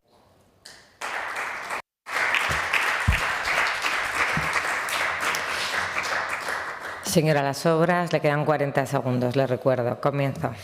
Gracias, presidenta. Lo que se han privatizado son una serie de grados y de ciclos dentro del Distrito 7 y eso usted lo sabe igual que yo. Igual tiene que dar marcha atrás para que no le pase lo mismo que le ha pasado con el bachillerato concertado, que se judicializó y que eso también era un motivo de huelga. Tenga cuidado, no le vaya a pasar lo mismo. Sí que me gustaría que me dijese si existen informes técnicos que justifiquen rechazar 150.000 euros y ahora regalar 2 millones. Si hay motivos estratégicos que justifiquen concertar y reabrir el circo de producción audiovisual a una fundación privada. O dónde están esos estudios del tejido industrial aragonés que demuestran que este sector puede absorber a tal demanda de gente que salga preparada. ¿O es que el único estudio que les importa es la cuenta de resultados de la privada? Desde luego, señora consejera, Lasobras tiene que ir finalizando. Sí, nos parece indecente que las familias aragonesas tengan que pagar matrícula en centros privados. Muchas gracias, señora consejera. Gracias, presidenta. Ha dicho usted algo grave, señora Lasobras. A veces ha dicho que estamos dando asignación encubierta. Oiga, los conciertos son públicos y transparentes, Es muy grave lo que ha dicho usted, señora Lasobras. Mire, la utilización del lenguaje por parte de la izquierda siempre es perversa. Usted está hablando de que estamos privatizando centros o enseñanzas de formación profesional y eso es completamente falso. Al contrario, lo que hace este Gobierno es ampliar la oferta pública de formación profesional. No es que la vayamos a garantizar, es que la estamos garantizando. Ustedes insisten en ese discurso perverso de la privatización que ya nadie se cree, señora Las Obras, solo los muy cafeteros. Cuando ustedes son los que conciertan servicios, da igual que sean educativos, sanitarios, servicios sociales, hablan ustedes de colaboración público-privada. Cuando es el Partido Popular quien concierta, es privatización, que además el término está mal empleado, porque en todo caso será desprivatizar, ya que se amplía la oferta pública.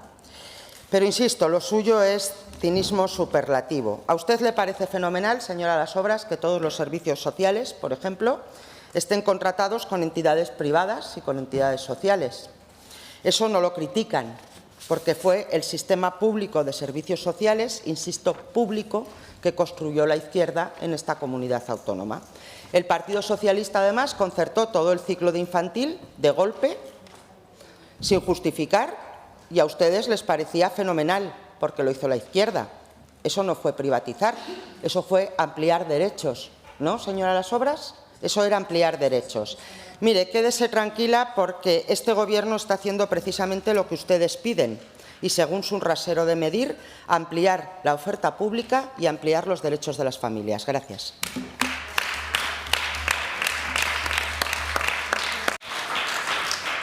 Muy bien, pregunta número 244-26, relativa a la respuesta a la solicitud de intervención en las instalaciones y otras necesidades en el Colegio Jerónimo Blancas de Zaragoza, formulada a la consejera de Educación, Ciencia y Universidades por el diputado señor Pastor. No, la hace usted, señora.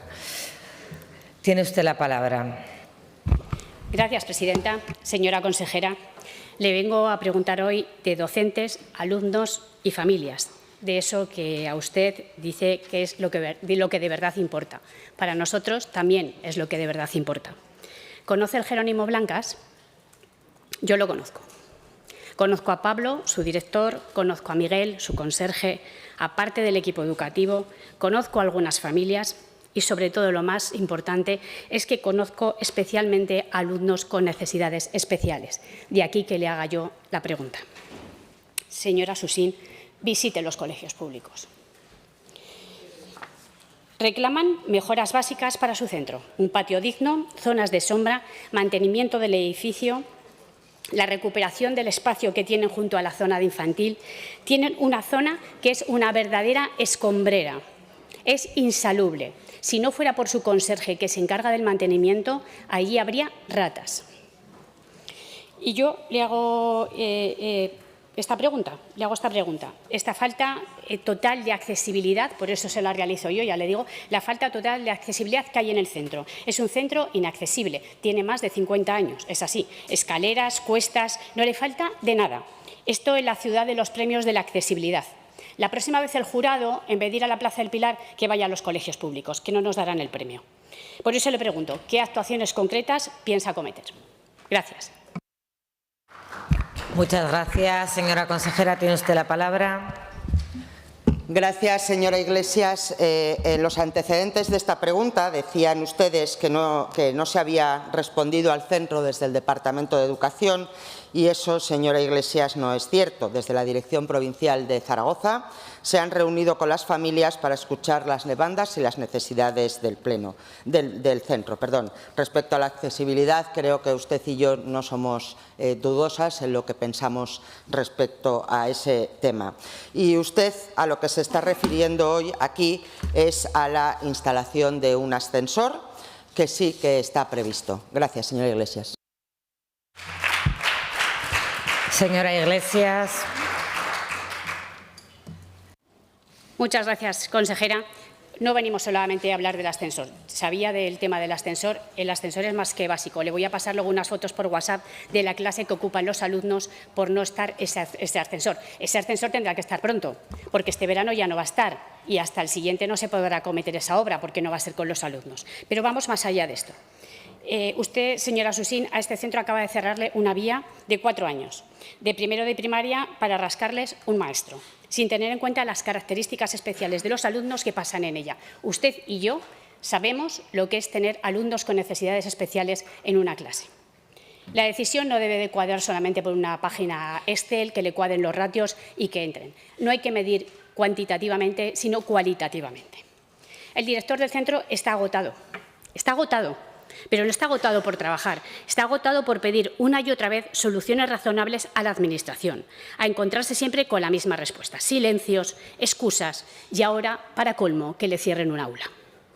Por cierto, en las camisetas verdes estarán este verano lavadas y planchadas, pero siempre activas en defensa de la educación pública. Los de la pública somos gente muy pulcra. Gracias, consejera.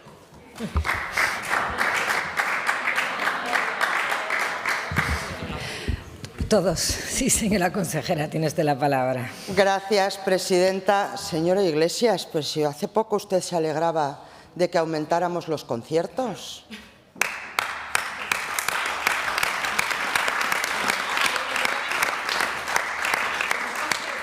Yo le pido coherencia, señora Iglesias. Es que no se puede decir una cosa y a la semana siguiente, cuando se cambia de despacho, decir la contraria, porque si no el cinismo no tiene límite.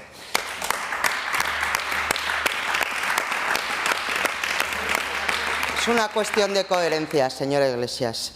Mire, vamos al ascensor, que realmente es de lo que ustedes estaban preguntando. Ese ascensor no se lleva pidiendo desde el año pasado, ni ese sufrimiento es desde el año pasado, ni desde el anterior, ni desde el anterior. Son muchos años de sufrimiento acumulado.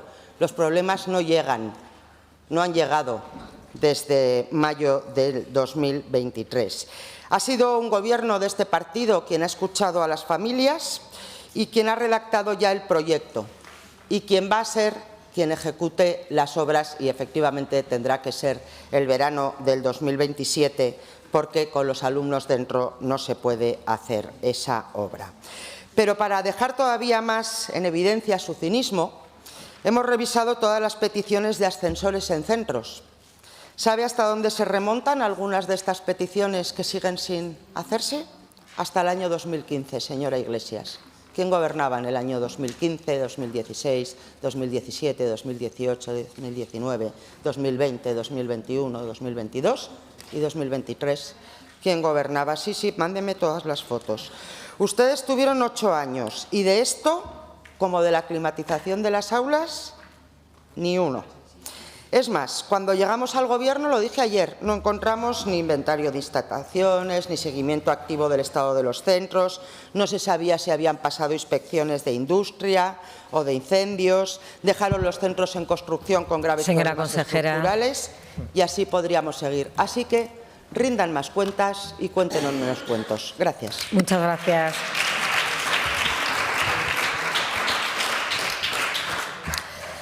Pasamos a la pregunta número 252-26, relativa a la planificación de la oferta de FP, formulada a la consejera de Educación, Ciencia y Universidades por la diputada señora Bengoechea, de Izquierda Unida. Tiene usted la palabra. Gracias, señora presidenta. Yo voy a volver a abundar en la oferta formativa de FP, a ver si tengo más suerte que la señora Las Obras. Suprimen ustedes 10 ciclos de grados superiores en centros públicos, crean solo uno nuevo porque autorizan más, pero son refundidos de los que ya había. Ponemos el ejemplo del IES Pilar Lorengar, que solicitó un nuevo grado superior para completar la familia de artes gráficas, se le ha denegado y, en cambio, autorizan al CPA Salduí del Grupo San Valero 7 grados nuevos, 6 de ellos superiores de la familia audiovisual. ¿Qué criterios han utilizado para esta oferta formativa? Muchas gracias, señora consejera. Su turno.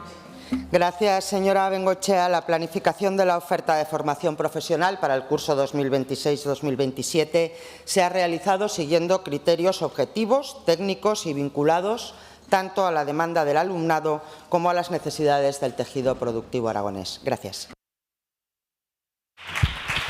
Muchas gracias, señora Bengoechea. Su turno.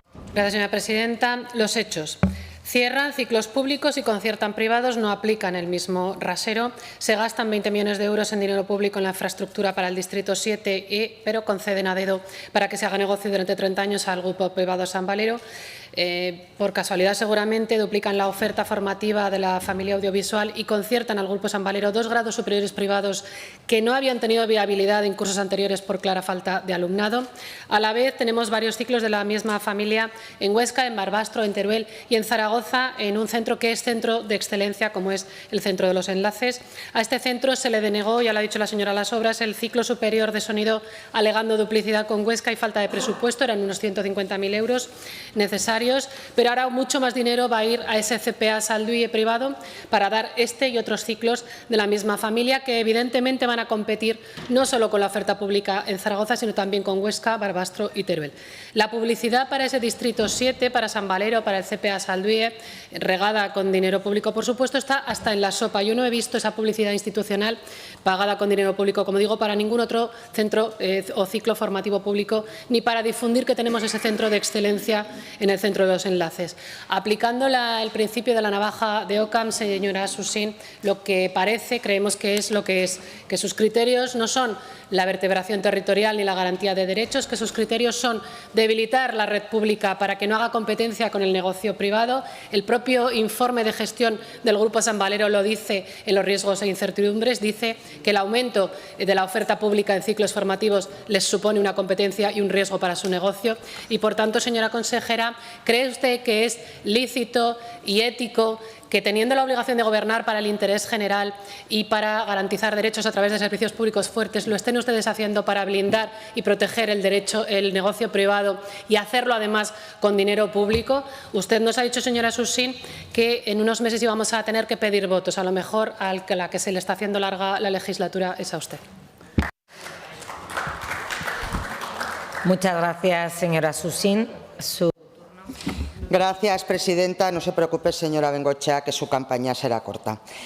El objetivo del Gobierno, lo digo porque son municipales, el objetivo del Gobierno de Aragón no es acumular titulaciones sin planificación, sino consolidar una oferta útil, equilibrada, sostenible y alineada con las oportunidades de empleo y especialización de nuestra comunidad autónoma. Cada propuesta de implantación, modificación o suspensión de ciclos formativos se evalúa atendiendo a distintos factores: la empleabilidad de los estudios, la demanda efectiva de las plazas, la inserción laboral, la existencia de oferta suficiente en la zona, la disponibilidad de espacios especializados y equipamientos, así como la viabilidad académica y organizativa de cada proyecto. Respecto al caso concreto del IES Pilar Lorengar, el hecho de que un centro presente una propuesta no implica automáticamente su autorización, porque todas las solicitudes son analizadas bajo los mismos criterios técnicos y dentro de una planificación global de la oferta educativa del Gobierno de Aragón. El Gobierno de Aragón tiene la obligación de garantizar una oferta diversificada y complementaria entre todos los centros sostenidos con fondos públicos, siempre priorizando el interés general y las oportunidades para el alumnado. Gracias.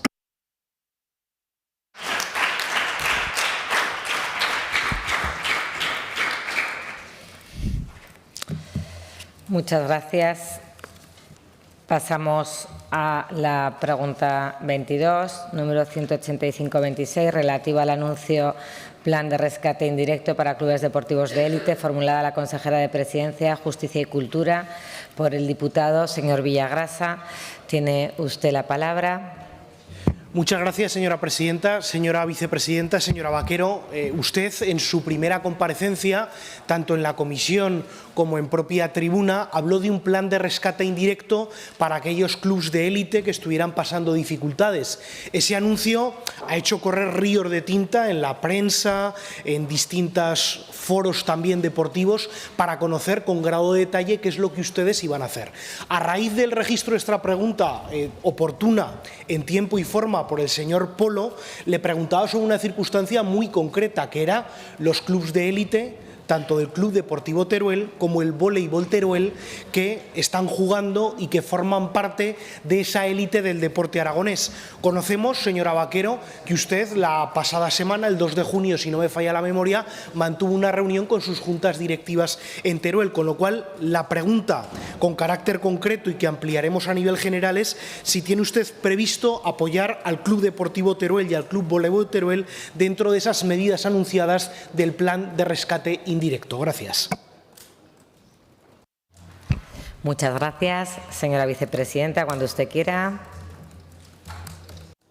Muchísimas gracias, señora presidenta y señor Villagrasa. Gracias por esta pregunta. Creo que es oportuna y nos permite seguir ampliando cuál va a ser la política en materia deportiva del Gobierno de Aragón. Y, efectivamente, ese plan de rescate está dentro de un plan estratégico de tecnificación y de relanzamiento del deporte aragonés que anunciamos en la comparecencia y en el que ya se está trabajando. Por eso, las reuniones que se están manteniendo, no solamente como aquellas dos que se celebraron el día 2 de junio, a raíz de una visita para poner en marcha el ascensor de un barrio de Teruel, y que nos reunimos con el club de fútbol, con el club de voleibol, y donde, además de anunciarles las ayudas que el mismo día 5 eran publicadas en el BOA y que suponían un importante incremento donde se pudieran beneficiar, les anunciábamos también qué es lo que pretendíamos incluir en este plan estratégico, donde, por supuesto, estos dos clubes tan importantes en el deporte de la provincia de Teruel, no solamente de la ciudad de Teruel, tendrán la posibilidad de seguirse beneficiando de esas ayudas. Tengo que decir que muestra de ello es que el Gobierno de Aragón, en esas ayudas que se publicaron el día 5 en el boletín oficial, incrementa a 2,6 millones de euros las ayudas que anteriormente eran de 1.790.000, es decir, un 45% de financiación que se establece. Por lo tanto, todos y cada uno de los clubes podrán tener acceso a este plan estratégico que lo que pretende es impulsar una actividad deportiva que no solamente, está claro, que favorece la salud, la competitividad sana, sino que también tiene un importante impacto en la cohesión social y un impacto económico en nuestro territorio. Muchas gracias. Señor Villagrasa.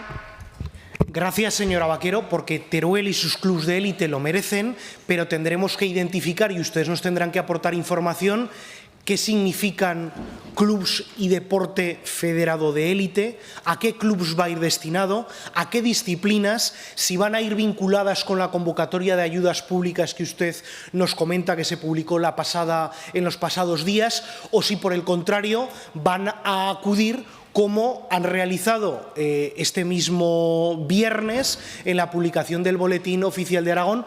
Señora presidenta, el tiempo, que si no, ya sabe que yo me alargo bastante. ¿De acuerdo? Le decía, señora Vaquero, nos tendrá que definir los clubes de élite y nos tendrá que definir también los criterios. ¿Todo el mundo va a ir a concurrencia competitiva de esos clubes de élite y del plan de rescate? ¿O va a haber algunos agraciados, como en las ayudas nominativas que hoy hemos conocido en el Boletín Oficial de Aragón? ¿Van a tener la misma suerte que el Tarazona con 400.000 euros de subvención nominativa otros equipos futbolísticos como el Buteo, el Ebro, el Egea, el Deportivo Aragón? ¿Van a tener la misma suerte otros ayuntamientos para sus instalaciones deportivas como ha tenido Voltaña o Daroca con 400.000 euros? Nos lo tendrá usted que decir con el plan de rescate indirecto, con el apoyo a los clubes de élite y, sobre todo, con el apoyo al deporte base también en el conjunto Aragón. Gracias. Señora vicepresidenta. Muchas gracias, señora presidenta. Todas estas cuestiones quedarán plasmadas en ese plan estratégico que se está colaborando con la participación y con la implicación de gran parte de los clubes con los que ya nos hemos reunido, pero que se abrirá, lógicamente, a seguir recibiendo esas aportaciones. Lo más importante es la política deportiva que va a llevar a cabo el Gobierno de Aragón, no solamente en materia de los clubes deportivos, sino también en reforzar las infraestructuras y, sobre todo, tener una amplia cobertura a todas y cada una de las actividades deportivas, no solamente de unas cuantas disciplinas. Hemos hablado de fútbol, de voleibol, pero la idea es abarcar todas las disciplinas deportivas que tenemos en nuestra comunidad autónoma. Esta dinámica de incremento de las ayudas al deporte viene ya practicándose desde la anterior legislatura, donde las ayudas se incrementaron en un 40% en el año 2024. Por lo tanto, clara apuesta por el deporte, no solamente por el impacto beneficioso que tiene en nuestra salud, sino también, como he dicho, cohesión territorial, impacto económico y una visibilidad al momento también que vive Aragón. Muchísimas gracias. Muchísimas gracias.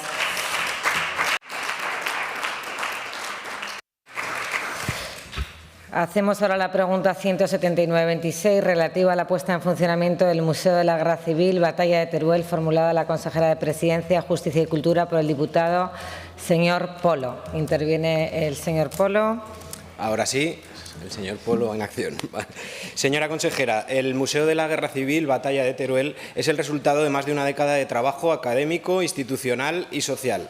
Las primeras reflexiones sobre un memorial para la paz en Teruel arrancan ya en torno al año 2010, inspiradas en los grandes centros europeos de memoria, como puede ser el de Verdún o el de Varsovia, referentes de paz y democracia. A partir de ahí fue el Gobierno socialista quien lo convirtió en realidad con un decreto de creación en el 18, con financiación de fondos FITE, con un proyecto licitado, obras ejecutadas y proyecto museístico prácticamente elaborado. Así se lo entregamos hace 3 años. Así pues, la primera fase está terminada, el edificio existe, es el primer museo monográfico sobre la guerra civil en España y además está en Teruel y, sin embargo, señora consejera, usted que es una persona activa, que es la mano derecha del presidente, con fama de competente y resolutiva, que no rehuye ningún tema ni ningún reto, que además ahora le han encargado la gran responsabilidad de esta legislatura, que es, podríamos decir, la mantenedora oficial del pacto con la ultraderecha, pero, sin embargo, en este tema, con el Museo de Teruel, pues nada de nada. Silencio,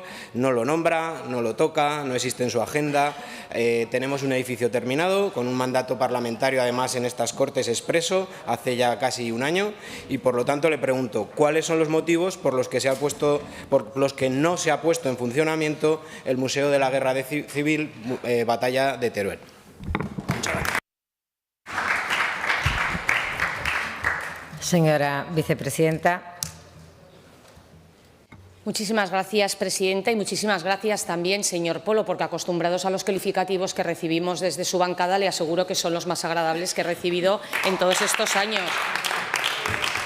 O sea que muchísimas gracias. Bien, usted lo ha dicho, fue un proyecto que se aprobó por decreto en 2018 y ustedes tardaron 5 años en poderlo adjudicar en el año 2023. Por lo tanto, un proyecto que se mantuvo inactivo durante 5 años en el Gobierno del Partido Socialista, en 2 años el Partido Popular, el Gobierno del señor Azcón, consiguió que esa infraestructura estuviera terminada. Pero, como usted sabe, el hecho de haber terminado una obra no significa que se pueda poner en marcha. Estamos trabajando para poder abrir un proyecto museístico con un plan museológico que realmente recoja con rigor y que permita también la participación de asociaciones y de los ciudadanos para completar ese proyecto. Existe ya un anteproyecto de contenidos del museo elaborado por Carlos Gil y José Luis Ledesma, pero se está trabajando en seguir ampliándolo porque, como le digo, hemos encontrado importantes deficiencias y lo que queremos es completar y abrir un museo que no solamente sea un centro de interpretación. Muchísimas gracias. Señor Polo. Sí, señora consejera, no voy a entrar ni en el y tú más, ni ustedes hicieron, lo dejaron, porque ya yo creo que los ciudadanos bastante hartos están detrás de esto. Pero sí le voy a decir lo que pienso de verdad y sus palabras pues ahondan en mi preocupación. Y es que tengo serias sospechas de que lo que están haciendo, ahora que están en esta fase de in love con Vox, ¿no?, tirados al monte y abrazados después de su pacto, es convertir el Museo de Teruel, que es un museo basado en la paz, basado en la memoria, en la democracia, en un museo, pues digamos, del generalísimo, del alzamiento nacional o quién sabe qué barbaridad neofranquista.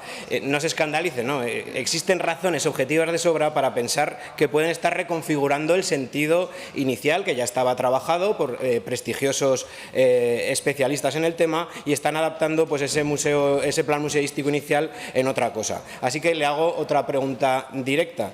¿Puede confirmarme que estoy equivocado, que se mantiene ese plan inicial que se dejó listo, basado en la pedagogía, la paz, la ciencia, la investigación, la democracia y anclado en la verdad histórica? Muchas gracias. Muchas gracias, señora vicepresidenta. Muchísimas gracias, señora presidenta. Me preocupa bastante cuando el Partido Socialista habla de verdad histórica. Este museo se aprobó por decreto en 2018, coincidiendo con la aprobación de la Ley de Memoria Democrática, que aprobó el Partido Socialista, una ley que derogamos en esta legislatura, en la pasada, y que, como ustedes saben, fue derogada por ser sectaria, por ser fracturadora y por ser incompleta. Nosotros lo que pretendemos es que desde el presente se formule la historia de todos. Y ustedes siempre pretendieron, desde unos pocos del presente, escribir la historia de unos pocos del pasado. Y eso es lo que no va a ser, en todo caso, este museo. Efectivamente, este museo será un espacio de reconciliación, un espacio de concordia, un espacio que cuente la verdad y que, desde luego, no pretenda colectivizar el recuerdo, porque es un riesgo muy claro para colectivizar el pensamiento. Será ese espacio, como le digo, de reconciliación, que pueda reproducir un momento que fue uno de los enclaves más dramáticos y trágicos durante 70 días en la provincia de Teruel, y que, sobre todo, recoja contenidos que tengan que ver con la historia de Teruel, con las aportaciones, Tiene que ir finalizando. De interpretación, como le he dicho, y contenidos que requieren tiempo, sosiego y, sobre todo, respeto a la verdad. Muchísimas gracias. Muchísimas gracias. Pasamos a la pregunta número 265-26, relativa a las demandas de asociaciones y colectivos feministas para disponer una atención 24 horas del servicio de atención presencial de profesionales especializados en centros de crisis para víctimas de violencia machista. Formulada a la consejera de Presidencia, Justicia y Cultura por la diputada de Chunta aragonesista, señora Bozal, cuando usted quiera. Gracias, presidenta. Las asociaciones feministas y numerosas entidades llevan meses reclamando que Aragón debe garantizar una atención presencial de profesionales especializados durante las 24 horas del día en los centros de crisis. La propia Ley Orgánica de Garantía Integral de la Libertad Sexual establece la necesidad de estos recursos especializados para ofrecer una atención inmediata, integral y accesible para las víctimas. Sin embargo, las organizaciones que trabajan sobre el terreno siguen denunciando que los centros no tienen atención 24 horas. Por eso le pregunto, ¿tiene previsto el Gobierno de Aragón garantizar una atención presencial especializada las 24 horas del día en los centros de crisis para violencia sexual de CAIVIS? Gracias. Muchas gracias, señora vicepresidenta. Cuando usted quiera. Muchísimas gracias, señora presidenta. Y el propósito del Gobierno es llevar a cabo una mejora continua de recursos para la atención a las mujeres víctimas de violencia sexual, de violencia machista, y también a las menores, que es a quienes van dirigidos estos centros. En estos momentos se cuenta con una asistencia telemática y telefónica durante 24 horas presencial. Le puedo asegurar que estamos valorando también modelos en otras comunidades autónomas. Creo que de las 17 comunidades autónomas apenas hay 2 que están implementando este procedimiento, pero el propósito del Gobierno, que espero que coincida también con el suyo, es mejorar los recursos puestos a disposición de estas mujeres y estas menores. Muchísimas gracias.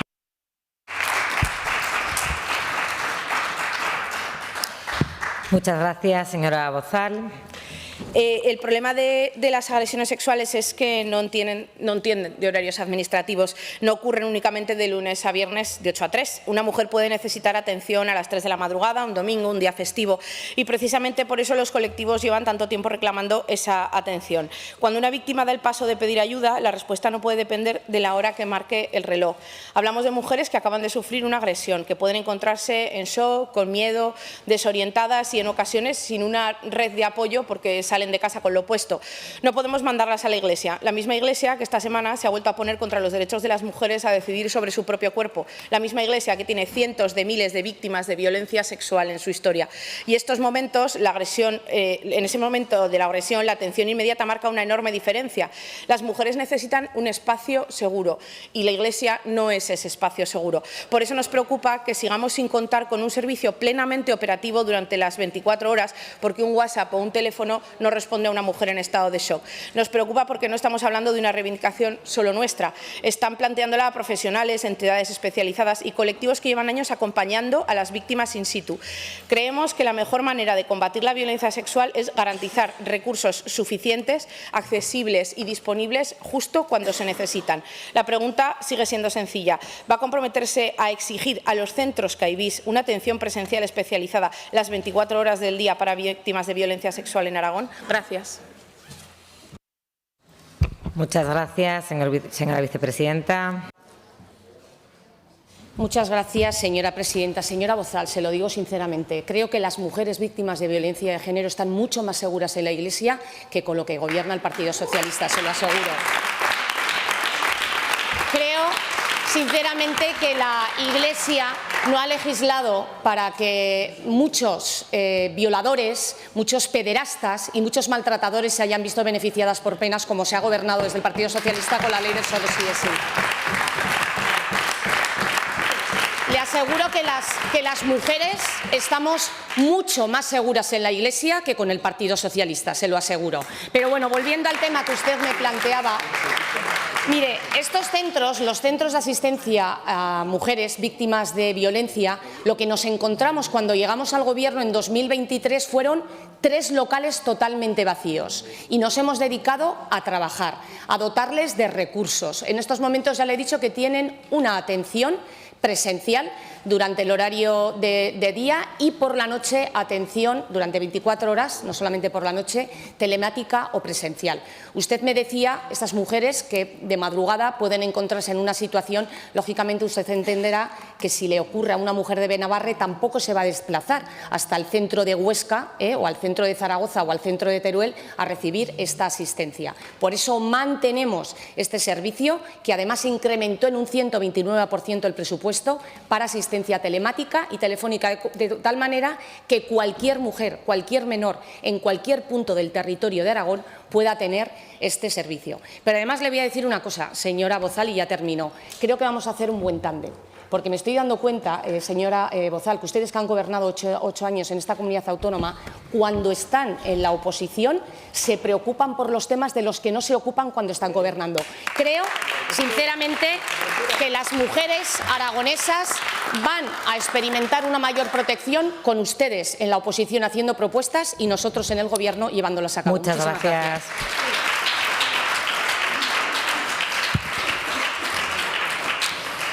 Pasamos a la pregunta número 4826, relativa a las medidas a adoptar para garantizar la viabilidad de las explotaciones agrícolas y ganaderas en Aragón, formulada a la consejera de Agricultura y Ganadería y Alimentación por el diputado señor Jaime Angós, de Chunta Aragonesista. Cuando usted quiera. Gracias, señora presidenta. Buenos días, señora consejera.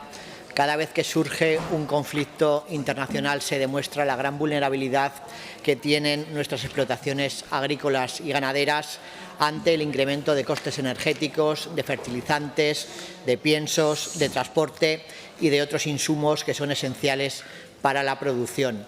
Yo no sé si su departamento tiene ya una estimación del impacto que está teniendo esta escalada de costes sobre las explotaciones aragonesas, pero el problema es que los costes suben con rapidez, mientras que los ingresos no lo hacen al mismo ritmo, por lo que la preocupación en el sector va en aumento. Por eso le pregunto qué medidas urgentes va a adoptar el Departamento de Agricultura, Ganadería y Alimentación para garantizar la viabilidad de las explotaciones agrícolas y ganaderas aragonesas frente al incremento de costes de producción que han sufrido desde el comienzo de la guerra de Irán. Muchas gracias. Tiene la palabra la consejera de Agricultura. Cuando usted quiera. Gracias, presidenta. Señoría, la situación es seria y voy a responderle con lo que me pide, con datos. Lamentablemente, la guerra de Irán ha disparado los costes de producción y ha generado una presión evidente ante nuestras explotaciones. En concreto, los fertilizantes se han encarecido un 60%, la urea un 44% y el gasóleo agrícola en torno a un 28%. El sector calcula un sobrecoste de en torno a 2,8 millones de euros diarios. Desde Aragón, este Gobierno ha hecho lo que corresponde, un seguimiento continuo del impacto del sector y quiero ser clara, dentro de nuestras competencias y de nuestro presupuesto seguimos apoyando al sector y no dejaremos de hacerlo. Lo que le aseguro es que vamos a pelear para que el plan de 500 millones para compensar el alza de los precios, 22 euros por hectárea para el secano y 55 para el regadío, llegue íntegro y rápido a los agricultores aragoneses, sin que se quede por el camino en ninguna ventanilla. Pero también hay que ser honestos con el sector, señorías. Las grandes palancas de esta crisis, la fiscalidad de los hidrocarburos, el IVA de la energía y la prórroga del decreto del 20 de marzo, no están en esta Cámara, están en Madrid. Y sobre eso hablaré y le contestaré en mi segundo turno. Gracias.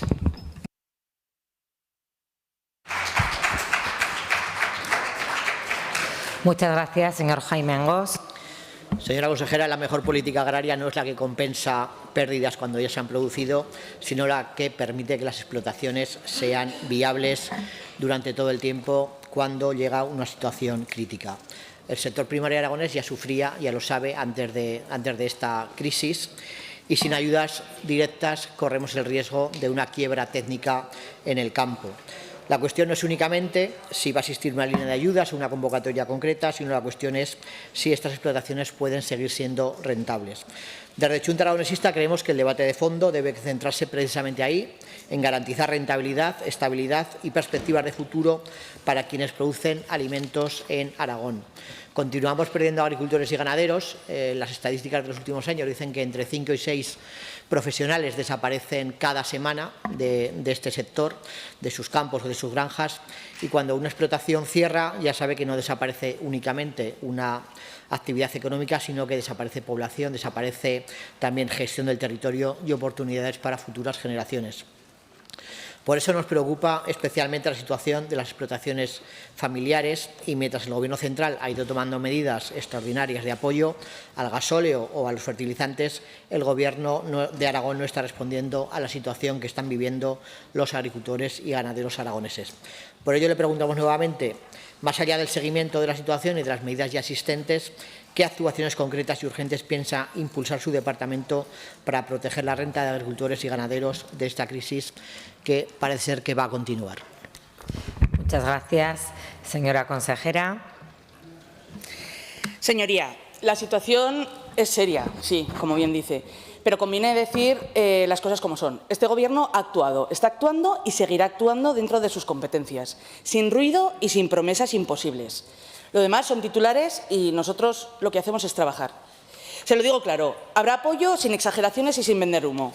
Ahora bien, señor Jaime, tenemos una cuenta atrás, como bien saben, que caducan los 20 céntimos por litro del gasóleo agrícola y las rebajas fiscales del decreto. Este Gobierno exige al señor Pedro Sánchez la prórroga de esas ayudas hasta que la crisis haya terminado. Y aquí viene mi petición, señor Jaime. Su partido sostuvo con su voto al Gobierno del señor Sánchez durante 2 años y medio en el Congreso. Confío en que de aquella etapa les quede algún teléfono al que poder llamar. Pues úsenlo. Exijan con nosotros la prórroga de las ayudas, que ampliaremos. Porque el campo aragonés no lo salva la nostalgia de un escaño, lo salvan los hechos.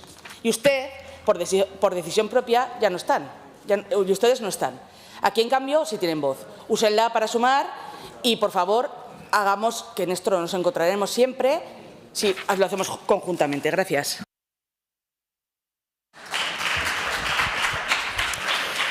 Muchas gracias.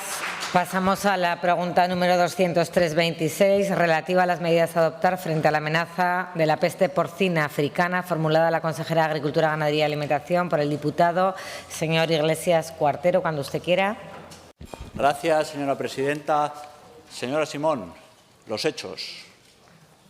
Los hechos son que el Gobierno de España ha ayudado a nuestros agricultores y a nuestros ganaderos y el Gobierno de Aragón no ha hecho nada frente a esa crisis de la que estaban ustedes hablando. Y decía usted el otro día, una de mis prioridades va a ser el tema de la peste porcina africana. Anunciaba incluso una reunión con los consejeros de Cataluña y de Valencia, que no sé si se habrá producido. Desde luego, este es un problema grave, compartimos eso. Desde noviembre del año pasado, en la provincia de Barcelona, 342 casos, afortunadamente solo en animales salvajes, con un trabajo de contención que se está haciendo importante, pero lo cierto es que el problema no cesa y hay mucha preocupación. Y como usted bien sabe, miles de familias en Aragón dependen de ese sector productivo, del sector porcino, no solo nuestros ganaderos, sino muchas empresas, muchas familias. Es un sector estructural. Esperemos, y yo creo que todos deseamos, que no venga este problema a Aragón, pero desde luego si viniese las consecuencias serían gravísimas. Ya lo son, teniendo el problema en España, lo saben ustedes, sobre todo por los cierres de mercado, pero esto supone vacíos sanitarios y sobre todo ruina de muchas familias si esto llegase. ¿Y qué han hecho ustedes? Bien poco. En 6 meses, bien poco. Se hizo un decreto que se convalidó en esta Cámara en diciembre, un decreto que ya les dijimos y se lo volvemos a decir, que es escaso y que, desde luego, se queda muy corto para la magnitud potencial de este problema. No se ha solventado la superpoblación de los jabalíes y, desde luego, los cotos pequeños, los cotos sociales, también se están quedando sin poder cobrar esas ayudas. Yo creo que eso es algo que ustedes tienen que mejorar y rectificar. No se ha planteado ayudas extraordinarias a los ganaderos, como por ejemplo bioseguridad, por ejemplo, subvenciones para hacer mejores vallados y, desde luego, no se han metido medidas de protección económica progresiva por si, desgraciadamente, esto llegase a Aragón, que desde luego lo que deseamos es que no llegue. Pero si no hacen un decreto nuevo y las plantean, nos va a pasar como con la dermatosis que les va a coger por uvas. Tomen más medidas de contención, bioseguridad y protección. Y por eso le pregunto qué medidas adicionales va a tomar el Departamento en respuesta a la amenaza de la peste porcina africana. Muchas gracias. Señor Iglesias, una advertencia. Ha consumido todo el tiempo. Señora consejera. Gracias, señora presidenta. Señoría, le agradezco esta pregunta, como ya sabe, que es una cosa que me ocupa y así lo manifesté en la comisión en varias ocasiones. La peste porcina amenaza el sector estratégico para Aragón, que es el porcino. Es la primera comunidad productora del porcino en España y miles de familias dependen de él. Por eso, esta cuestión, como le dije, es una prioridad absoluta para mi mandato. ¿Qué estamos haciendo? Pues vamos a seguir reforzando 3 líneas de actuación. La vigilancia sanitaria sobre la fauna silvestre, con toma de muestras de todos los jabalíes muertos que aparecen en el territorio. La segunda, el control poblacional del jabalí, incentivando su caza y permitiendo cazarlo todo el año sin perros. Y la tercera, las inspecciones de bioseguridad de las explotaciones porcinas y los controles sobre el movimiento de animales, que son fundamentales para protegernos. Además, estamos trabajando codo con la Consejería de Medio Ambiente, porque el jabalí es una especie cinegética, como bien sabrá, que se mueve en entorno forestal y su control exige coordinación entre los departamentos para poner a disposición todos los recursos técnicos y operativos a nuestro alcance. Como adicional, entre otras muchas cosas, ya se lo comenté, hemos iniciado contactos con otras comunidades autónomas, especialmente con Cataluña y con la Comunidad Valenciana, para mejorar esa coordinación y el intercambio de información ante esta amenaza que no entiende de fronteras administrativas. Nuestro objetivo es muy claro, señoría, anticiparnos al problema y mantener Aragón libre de la peste porcina.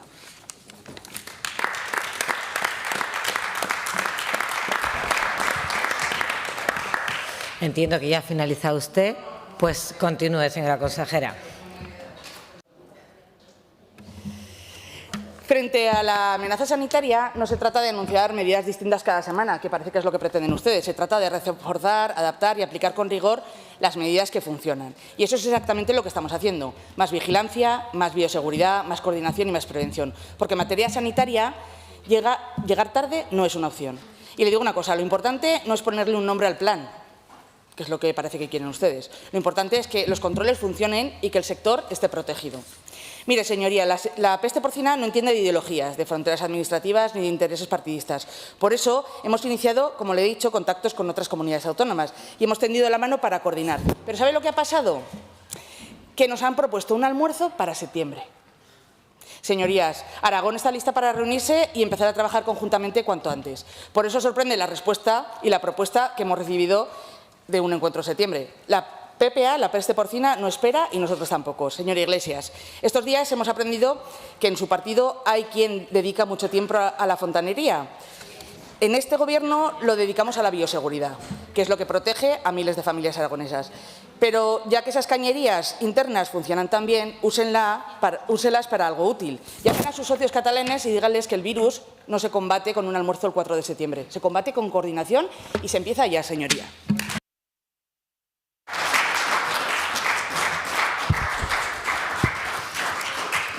Pregunta 6926, relativa a las ayudas al funcionamiento de la provincia de Teruel, formulada a la consejera de Economía, Competitividad y Empleo por el diputado señor Guitarte. Cuando usted quiera.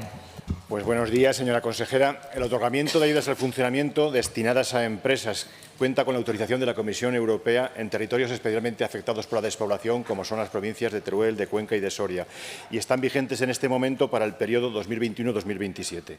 En concreto, esas ayudas permiten bonificar a las empresas en función del empleo que mantienen o crean hasta un máximo equivalente al 20% de los costes laborales. Este diseño es una excepcionalidad frente a la política de ayudas de Estado que tiene la Unión Europea, donde en principio estarían prohibidas por la libre competencia del mercado. Sin embargo, estas ayudas que tienen autorizadas estas provincias pueden ser concedidas por cualquiera de las administraciones públicas, entre ellas el Estado y la comunidad autónoma. El Estado está actualmente aplicando una línea absolutamente insuficiente que consiste en una desgravación sobre las cuotas una bonificación sobre las cuotas de seguridad social que apenas equivalente al 1% de esos costes laborales. Sin embargo, no hemos tenido tiempo de conocer cuál es su postura y cuál es la postura del Gobierno de Aragón respecto si es capaz de aprovechar esta oportunidad única para articular una medida desde el Gobierno autónomo que colabore a vencer esas dificultades para el desarrollo que tiene la provincia. Por eso le preguntamos qué política va a tomar su departamento con respecto a las ayudas al funcionamiento de las empresas en la provincia de Teruel, o más concretamente, y por ir al grano, ¿va su departamento a conceder ayudas al funcionamiento a las empresas de la provincia de Teruel? Muchas gracias, señora consejera. Señora Valle, cuando usted quiera. Muchas gracias, presidenta. Señor Guitarte, muchas gracias por su pregunta. Como ya le dije hace unos días en esta Cámara, la política económica del Gobierno de Aragón es la política del crecimiento, del empleo y de las oportunidades para todos los aragoneses. Trabajamos cada día para que el conjunto de nuestras políticas públicas fortalezcan el tejido productivo aragonés y lo hagan más competitivo, y para que ello se traduzca en más y mejores empleos para todos. Y ello aplica en particular a las empresas, al empleo y a las oportunidades en la provincia de Teruel. Y para ello utilizamos todos los instrumentos a nuestro alcance. Muchas gracias. Señor Guitarte.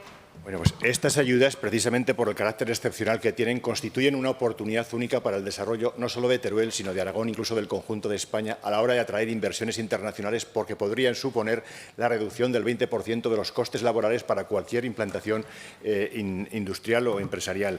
Y la realidad es que ustedes lo que da la impresión es que tienen un comportamiento hueco con las promesas hacia la provincia de Teruel, y cuando tienen oportunidades de materializar una singularidad como esta, que no va a estar siempre, sino que está en principio hasta 2027, no hacen el más mínimo esfuerzo por hacerlo. Esta ventaja competitiva permitiría atraer inversiones que actualmente están yendo hacia países del este de Europa, precisamente porque tienen unos costes laborales inferiores a los nuestros. Ese 20% de desgravación, que deberían coordinarse con el Estado para aplicarlo, permitiría atraer hacia Teruel, hacia Aragón, ese tipo de inversiones que de otra manera no vendrán. Le reiteramos, estamos empezando ya a oír demasiados compromisos huecos que no tienen de verdad ningún compromiso fehaciente con el desarrollo de la provincia de Teruel. Y aquí tienen una oportunidad de demostrarlo y no se está viendo ningún compromiso serio. Muchas gracias. Muchas gracias, señora consejera. Es su turno. Muchas gracias, presidenta. Como usted bien sabe, señor Guitarte, las ayudas al funcionamiento por las que usted me está preguntando son una competencia del Estado.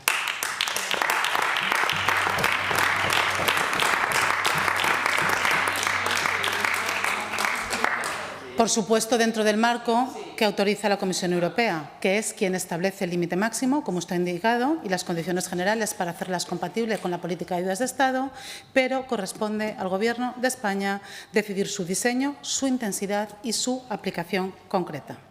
Las comunidades autónomas no tenemos capacidad ni para modificarlas ni para implementarlas, aunque, por supuesto, defendemos su plena implantación en nuestros territorios porque, como usted indica, incentivan la actividad empresarial, la creación de empleo, permiten atraer inversiones y contribuyen, muy importante, a fijar la población al territorio en zonas de baja densidad de población, como es el caso de Teruel. Estas ayudas están autorizadas, como usted indica, por la Comisión Europea y, sin embargo, como usted dice, su importe actual no asciende al 20% máximo autorizado, sino es un escaso 1% ante la inacción del Gobierno central, que no ha puesto en marcha esta bonificación. Pero, como quizá también usted sabe, señor Guitarte, y como también quizás saben los miembros de esta Cámara, y si no se lo voy a contar yo ahora mismo, el presidente Feijóo ya se ha comprometido públicamente a hacer efectivas esas ayudas cuando sea presidente del Gobierno. Por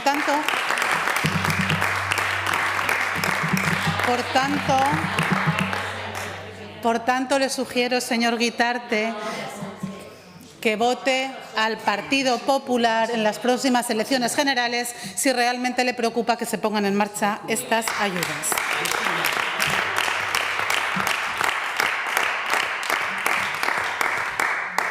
Por supuesto, del Gobierno de Aragón utilizamos los instrumentos, como he dicho al principio, a nuestro alcance y, como sabe, en el caso de Teruel, desde el Departamento de Economía, Competitividad y Empleo, impulsamos a través del Instituto Aragonés de Fomento otras actuaciones complementarias a las ayudas que usted menciona y que usted también conoce muy bien, como el Fondo de Transición Justa, que en 2026 tiene una dotación de 15 millones de euros, o el programa Lanza Teruel, con una dotación de unos 13 millones con cargo al FITE. Muchas gracias, señora. Muchas gracias.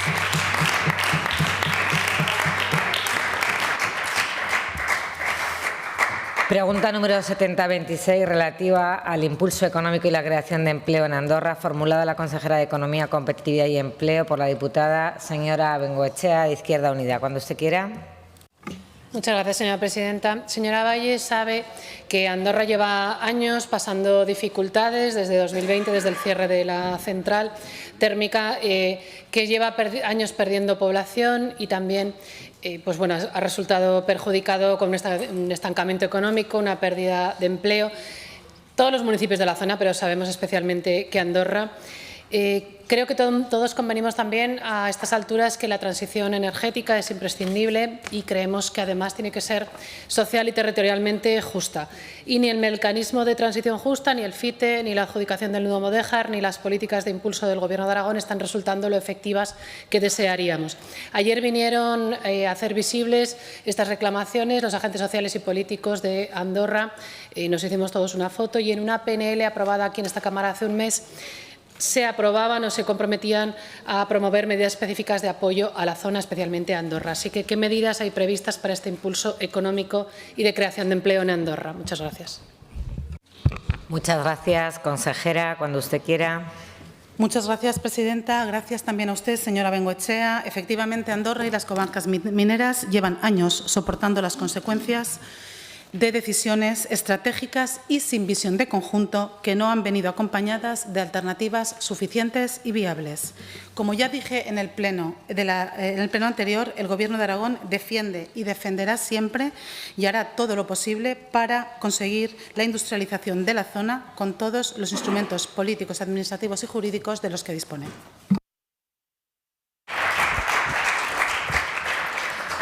Señora Bengoechea. Gracias, señora presidenta. En este asunto hay tres patas o tres responsabilidades. La Administración central, la empresa, que prefirió cerrar antes que adaptar a los condicionantes ambientales, y el Gobierno autonómico. A nosotros ya nos gustaría tener competencias como tienen ustedes para poder exigir el cumplimiento de esos compromisos a la empresa. Nosotros también reclamamos celeridad al ITJ, pero nuestra función aquí es controlar su acción de Gobierno y, por lo tanto, pedirle qué medidas concretas, qué compromiso del Gobierno autonómico hay para este asunto. El grado de implicación y de compromiso tiene que ser, entendemos, o tiene que pasar por diversificar el tejido productivo, modernizar la economía local, generar empleo en la zona, porque con megavatios o sin ellos nosotros estamos hablando de que Andorra merece, y en general la zona, pero especialmente Andorra, merece esa creación de empleo, merece poder vivir cada persona que quiera dignamente en su territorio. El Gobierno de Azcón ya dispuso privilegios para Enel, ya declaró el proyecto de inversión autonómica, se han perdonado a impuestos que otras sí pagan. Tienen el FITE con cantidades nada despreciables del Gobierno estatal y de la Comunidad Autónoma, y están gestionando también los MRR con porcentajes de ejecución bajísimos.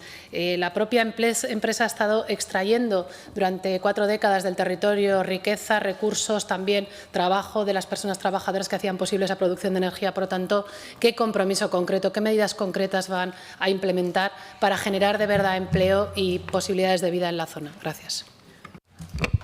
Muchas gracias, señora consejera. Gracias, señora presidenta. Señora Bengoechea, coincidimos en que el cierre de la central térmica fue consecuencia de una decisión tomada precipitadamente, permítame que le diga, por el Gobierno de España.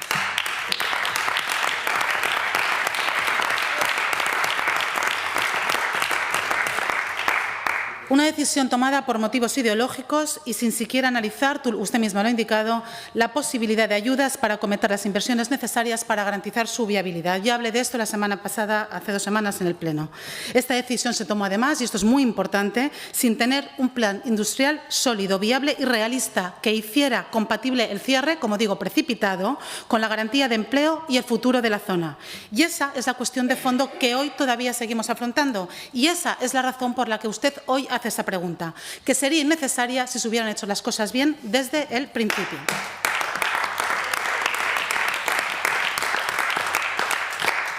Pero seguimos con la historia. A partir de ahí se generó una expectativa muy concreta, de nuevo, en este caso por una decisión otra vez del Gobierno central, no del Gobierno Azcón, como usted ha dicho, que fue la adjudicación del nudo Modéjar como gran catalizador de la reindustrialización. Y, sin embargo, en esta ocasión tampoco la decisión iba a ser la correcta. Fíjese, tras años de tramitación e incertidumbre, el mismo Ministerio emite una declaración de impacto ambiental y hace 3 días una autorización administrativa previa que reduce en casi un 80% el alcance del proyecto. Y esta decisión deja otra vez sin alternativas a la zona.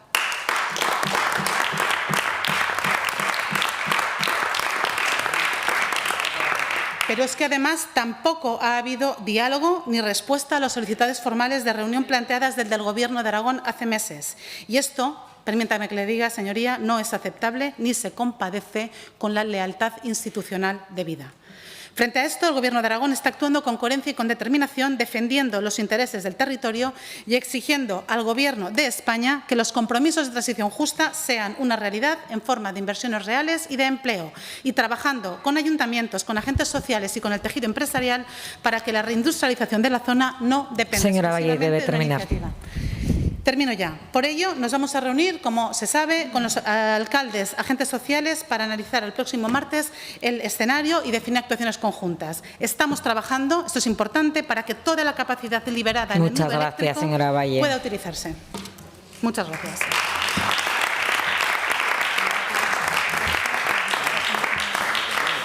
Pregunta 118-26 relativa a la privatización de la sanidad en Aragón, formulada al consejero de Sanidad por la diputada señora Las Obras Pina. Cuando usted quiera.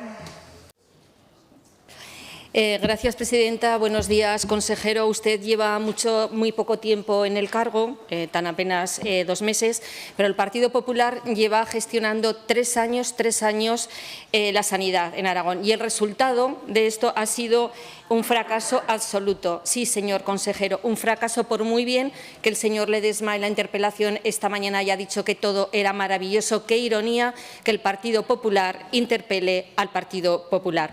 Mire, tienen las urgencias saturadas, las listas de espera batiendo récords de la vergüenza, como esos intolerables 575 días de espera para dermatología en Teruel o más de 1 año para traumatología en el Hospital de Alcañiz y Barbastro. ¿Y cuál es la solución estructural? Ninguna.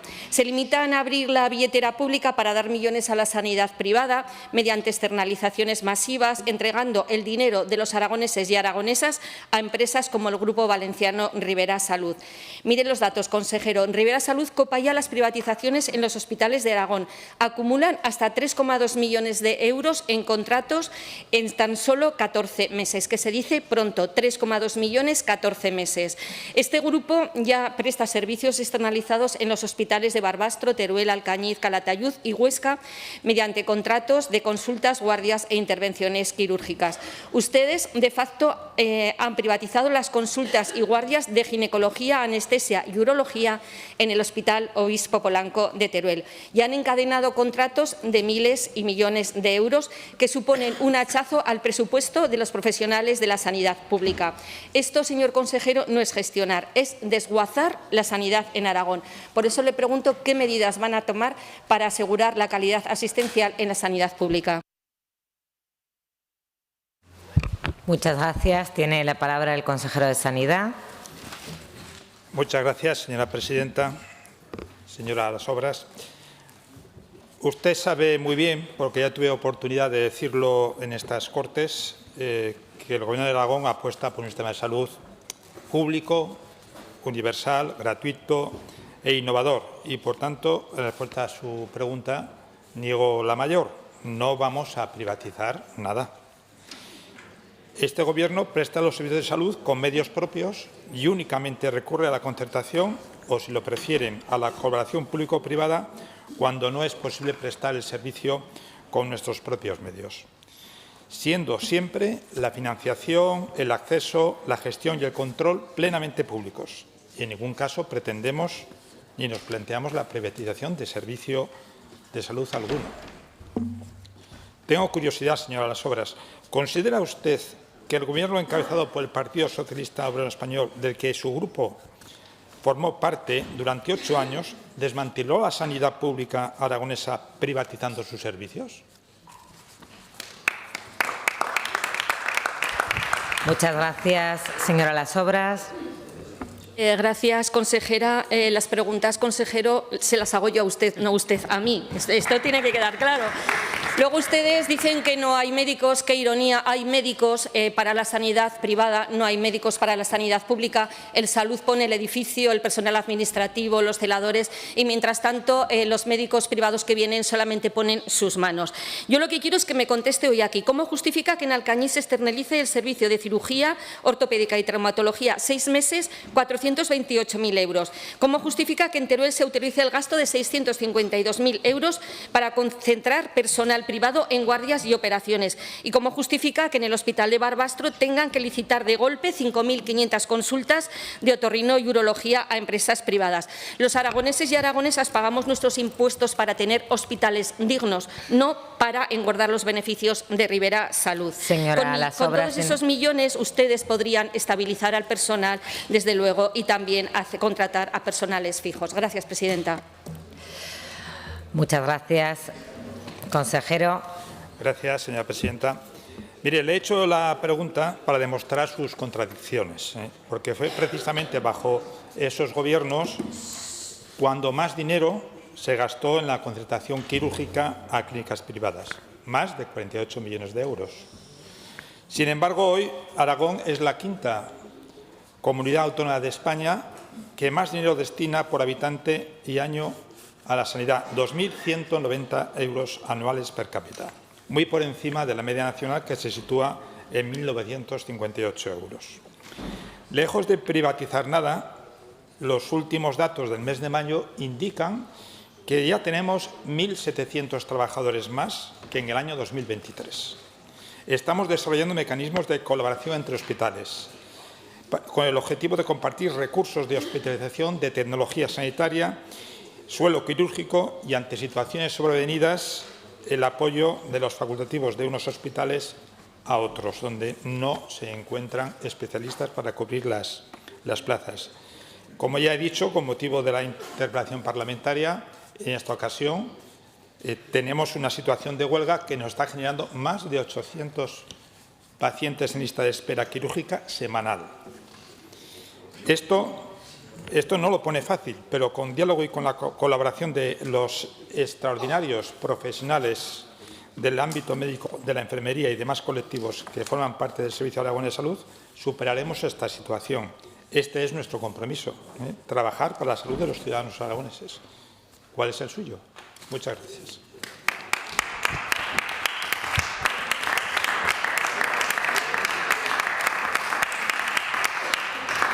Muchas gracias. Pasamos a la pregunta 162-26, relativa al refuerzo de la atención sanitaria por el eclipse, formulada al consejero de Sanidad por la diputada señora Buch Romero. Cuando usted quiera, tiene la palabra.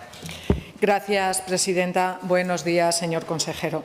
Aragón, y especialmente las comarcas del oeste y suroeste de la provincia de Zaragoza y las del oeste y sur de la provincia de Teruel, serán los lugares idóneos para la observación del eclipse solar total de este 12 de agosto.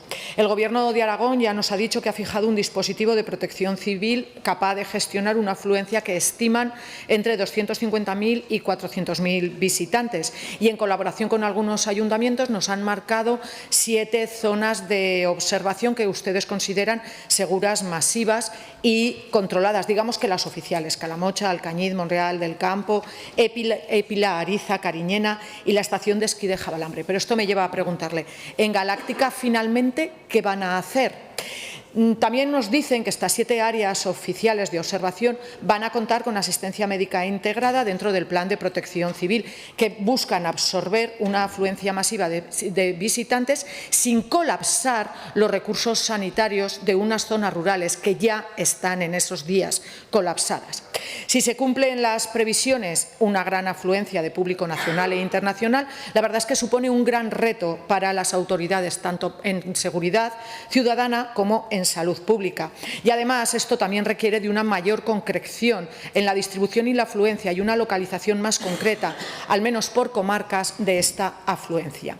Es necesario que nos den una estimación de cuál será el número de personas que no irán a estas 7 zonas, ya que mucha de la población que tienen vínculos en los pueblos acudirá cada uno a su pueblo de referencia, y muchas que tampoco tienen por qué tener vínculos con estos pueblos también podrán acudir. De manera que puede ser como si de repente ese 12 de agosto juntáramos todas las fiestas patronales a la vez de todas estas zonas. El Gobierno de Aragón nos ha confirmado ese refuerzo sanitario y esa presencia médica en los puntos oficiales, pero ¿qué previsiones tiene, que esto no nos lo ha contado, de número de ambulancias, refuerzo de urgencias hospitalarias, equipos sanitarios movilizados, personal adicional del 061 o planes específicos de derivación hospitalaria?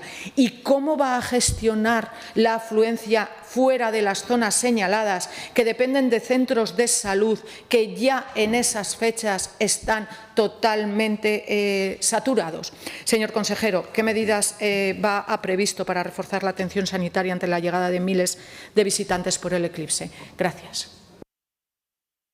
Muchas gracias, señor consejero. Muchas gracias, señora presidenta.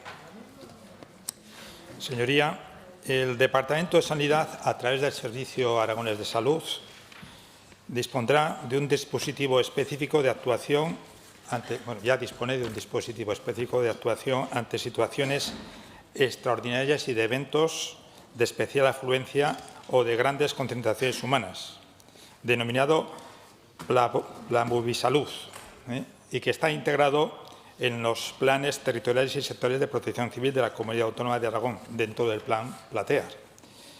En este marco se va a organizar el sistema sanitario de forma coordinada con los servicios de protección civil para garantizar una respuesta eficaz, continua y proporcional a las necesidades asistenciales que puedan producirse, que en todo caso serán producidas por motivos de algún incidente o causas derivadas de la aglomeración de personas. Pero vamos, no van a surgir intervenciones quirúrgicas habituales, ¿no? Entonces, con este plan pretendemos dar garantía del servicio asistencial sanitario ante esta circunstancia del eclipse.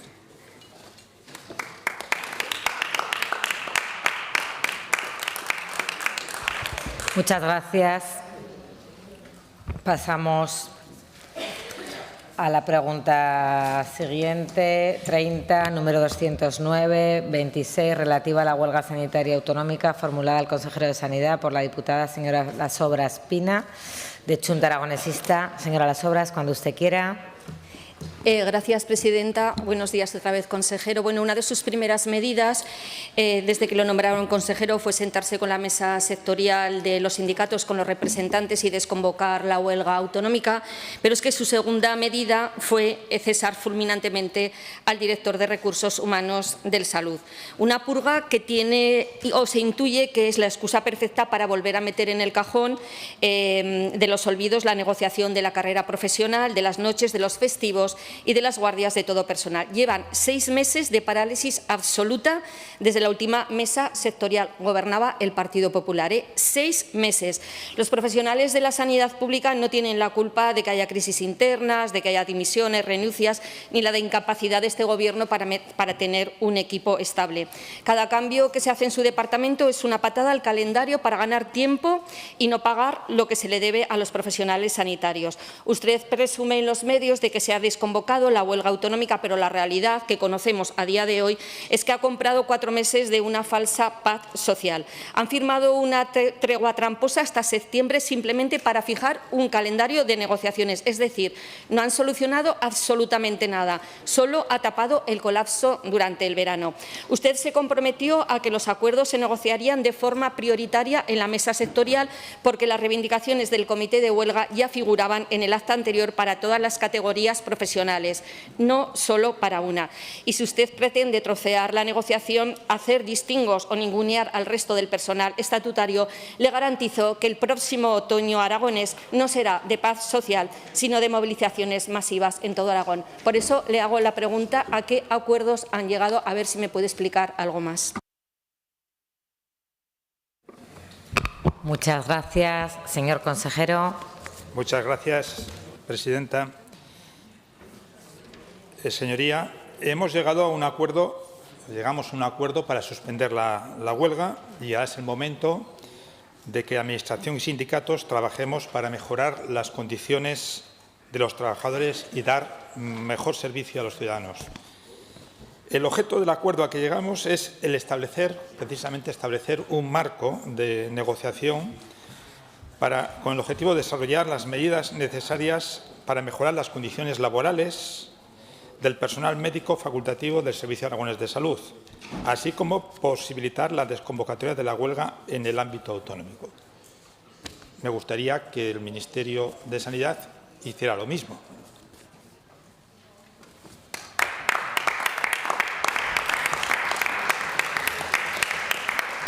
Señora Las Obras. Gracias, presidenta. Es que yo quería que me hubiera explicado hoy a qué acuerdo, si ya tiene ese calendario de negociación o aún estamos esperando a reunirse para establecer ese calendario y no me ha contestado. Lo del Ministerio de Sanidad de Madrid es una cuestión totalmente independiente, es una huelga a nivel estatal, esta es una huelga autonómica y yo en concreto le pregunto sobre todo por los temas de Aragón. Mire, tenemos el precio de la guardia entre los 6 más bajos de toda España, el personal de 0,61 completamente desprotegido y las retribuciones por kilometraje a precio de miseria. Usted debería de revertir ya los recortes acumulados y recuperar la carrera profesional para los fijos, para temporales, desbloqueando el nivel 4 y abriendo la mesa para el nivel 5. Mire, consejero, lo que ha empezado mal cesando al director de personal, pero mire, también ha cesado a la directora de enfermería del Hospital de Barbastro, la dimisión del jefe del servicio de urgencias, el director del hospital y acaba de dimitir la directora de enfermería del clínico. Mal empezamos, consejero, desde luego, con esta situación que se le está planteando en el Servicio Aragonés de Salud. Bueno, cuando sí. Muchas gracias, señor consejero. Cuando usted quiera. Muchas gracias, presidenta. Cuando se inicia una legislatura, pues tenemos libertad para conformar nuestros equipos y estamos en ello. O sea, no ha habido ningún aspecto malicioso en el cambio de estos responsables que ha mencionado. En cuanto al acuerdo de los sindicatos, sí que nos va a permitir este acuerdo, este diálogo, abordar aspectos como la carrera profesional, carrera sobre la cual el Gobierno del Partido Popular ya ha abonado 140 millones de euros, de los que 53 corresponden a recortes que el Gobierno del PSOE y de Cha dejaron de pagar a nuestros médicos en las pasadas legislaturas. Pretendemos actualizar las condiciones de las guardias, de los profesionales médicos y resto de profesionales asistenciales, así como también tratar de la productividad. También queremos tratar temas relacionados con los riesgos laborales, sobre todo aquellos relacionados en los casos de maternidad, ¿no? Lo importante del acuerdo, no obstante, lo importante del acuerdo es la voluntad de diálogo y la voluntad de mejorar las condiciones. Como decía, es lo mínimo que le estamos pidiendo a la ministra de Sanidad para que se resuelva de una vez por todas la huelga que tanto nos perjudica y nos está produciendo cada semana 800 pacientes más en lista de espera quirúrgica. Muchas gracias.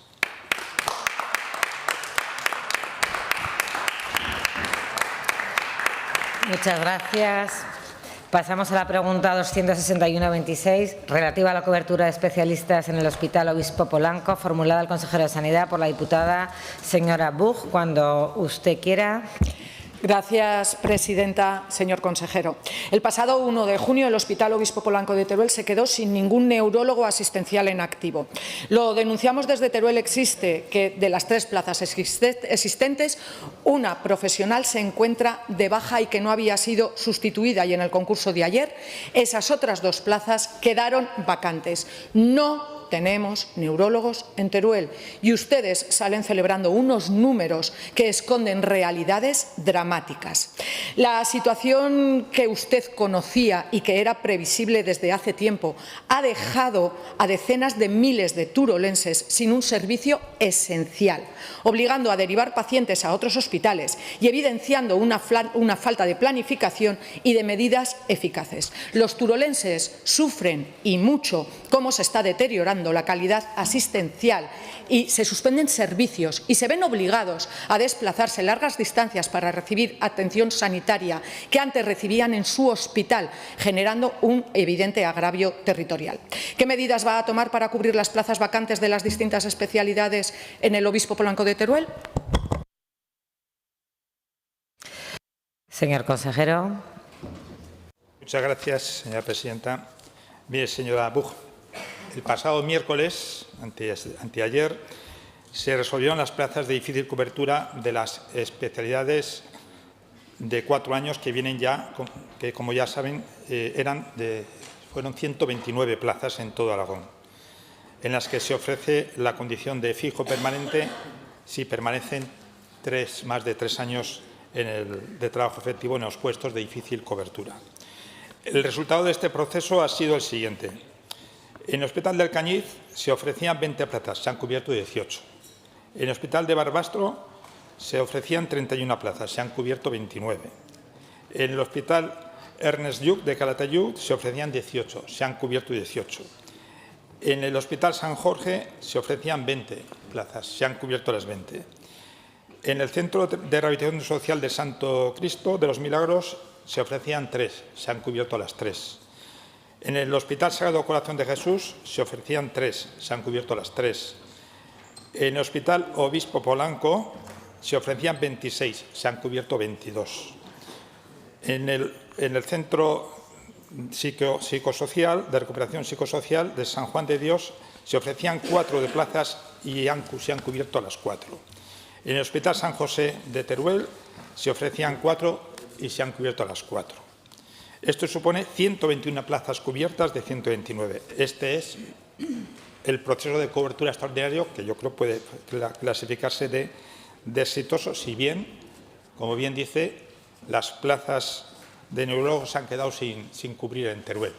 Ahora se está dando el servicio, porque estas plazas pertenecen al área de medicina interna, cualquier urgencia es atendida, no se desatiende a nadie, y el servicio de neurología se está reforzando con facultativos del Hospital Miguel Servet y de otros hospitales del Servicio Aragonés de Salud.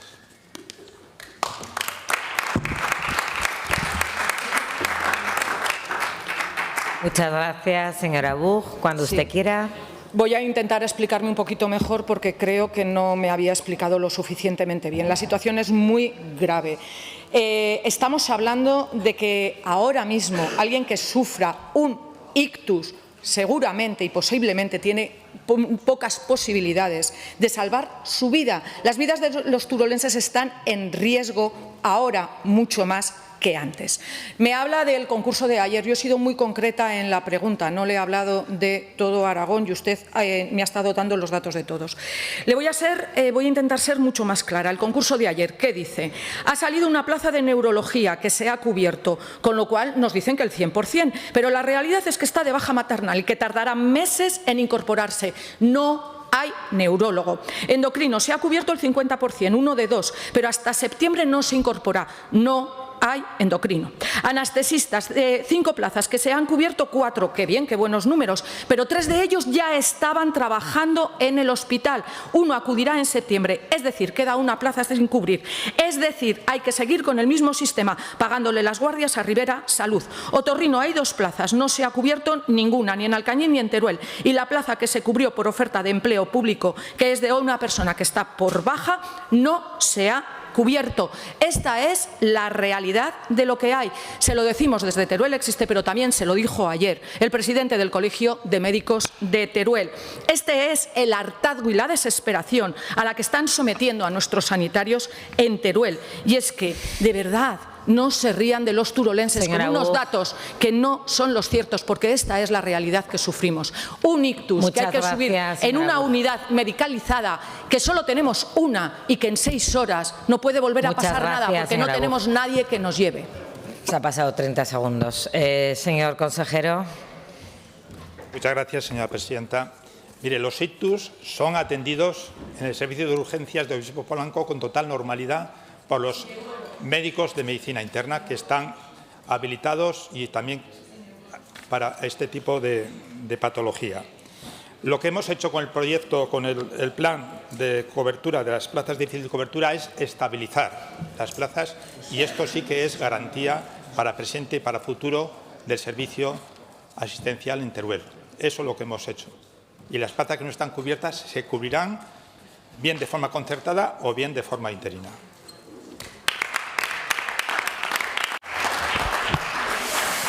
Muchas gracias. Pasamos a la pregunta 16026 relativa al Museo de Ferrocarril en Camín Real, formulada al consejero de Vivienda, Fomento, Logística y Cohesión Territorial por el diputado señor Guitarte. Cuando usted quiera, señor Guitarte. Pues buenos días, señor consejero. Esta es una pregunta casi reiterativa de una que le hice hace 10 meses, en la que usted me dijo que el Museo de Ferrocarril de Camín Real estaría en marcha, en funcionamiento, en un plazo de 6 u 8 meses. Obviamente hemos desbordado el plazo, pero es lo de menos eso, porque lo que importa es saber si este proyecto en sus planes de gobierno va a tener continuidad o no. Sabes que la rehabilitación de la estación ya se hizo, se terminó en diciembre de 2024 con un FITE del 2020, pero falta la construcción de una gran nave o la rehabilitación de los talleres que tiene la propia estación para albergar la gran exposición de máquinas, vagones, es decir, todos aquellos elementos que tiene la Asociación Zaragozana de Amigos del Ferrocarril. Entonces, la pregunta es, ¿qué intenciones tiene el Gobierno respecto al Museo del Ferrocarril en Camín Real y, en concreto, cuándo va a proceder a su apertura? Muchas gracias, consejero, cuando usted quiera. Gracias, presidenta. Señor Guitarte, los deseos a veces pues, no coinciden con las realidades, ¿no? Estamos teniendo dificultades para llevar a cabo esa implementación que usted me preguntó y que sucesivamente me reitera. Las obras, como sabe, están completamente finalizadas. La voluntad política de este Gobierno es activar el posicionamiento de esos edificios para el museo del que usted habla, pero es cierto que a esta fecha estamos con tramitación en estudios de viabilidad y, sobre todo, buscando la existencia de interesados en la explotación. Una cosa es ejecutar las inversiones, las actuaciones, y otra cosa es tener a personas que estén dispuestas a llevar adelante la explotación. Tendremos que intentar hacerla lo más atractiva posible para que eso sea una realidad. Gracias.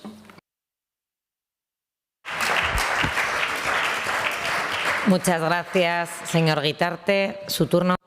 Sí, pues, señor consejero, le pediríamos que los históricos retrasos del ferrocarril en Teruel no se prolonguen en la construcción de este museo. Parece que mantienen la misma actitud, y eso que son administraciones distintas.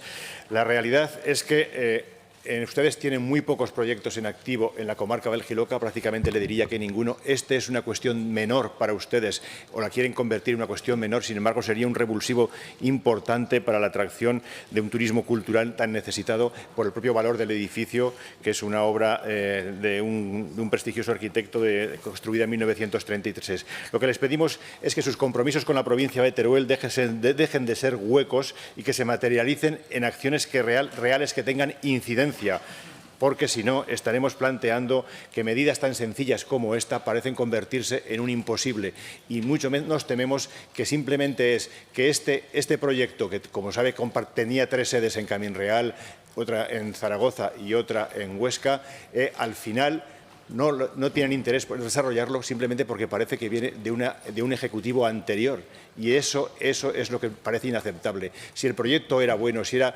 un acuerdo en desarrollo, le pedimos que lo culminen y lo abran cuanto antes el Museo del Ferrocarril de Camín Real. Muchas gracias.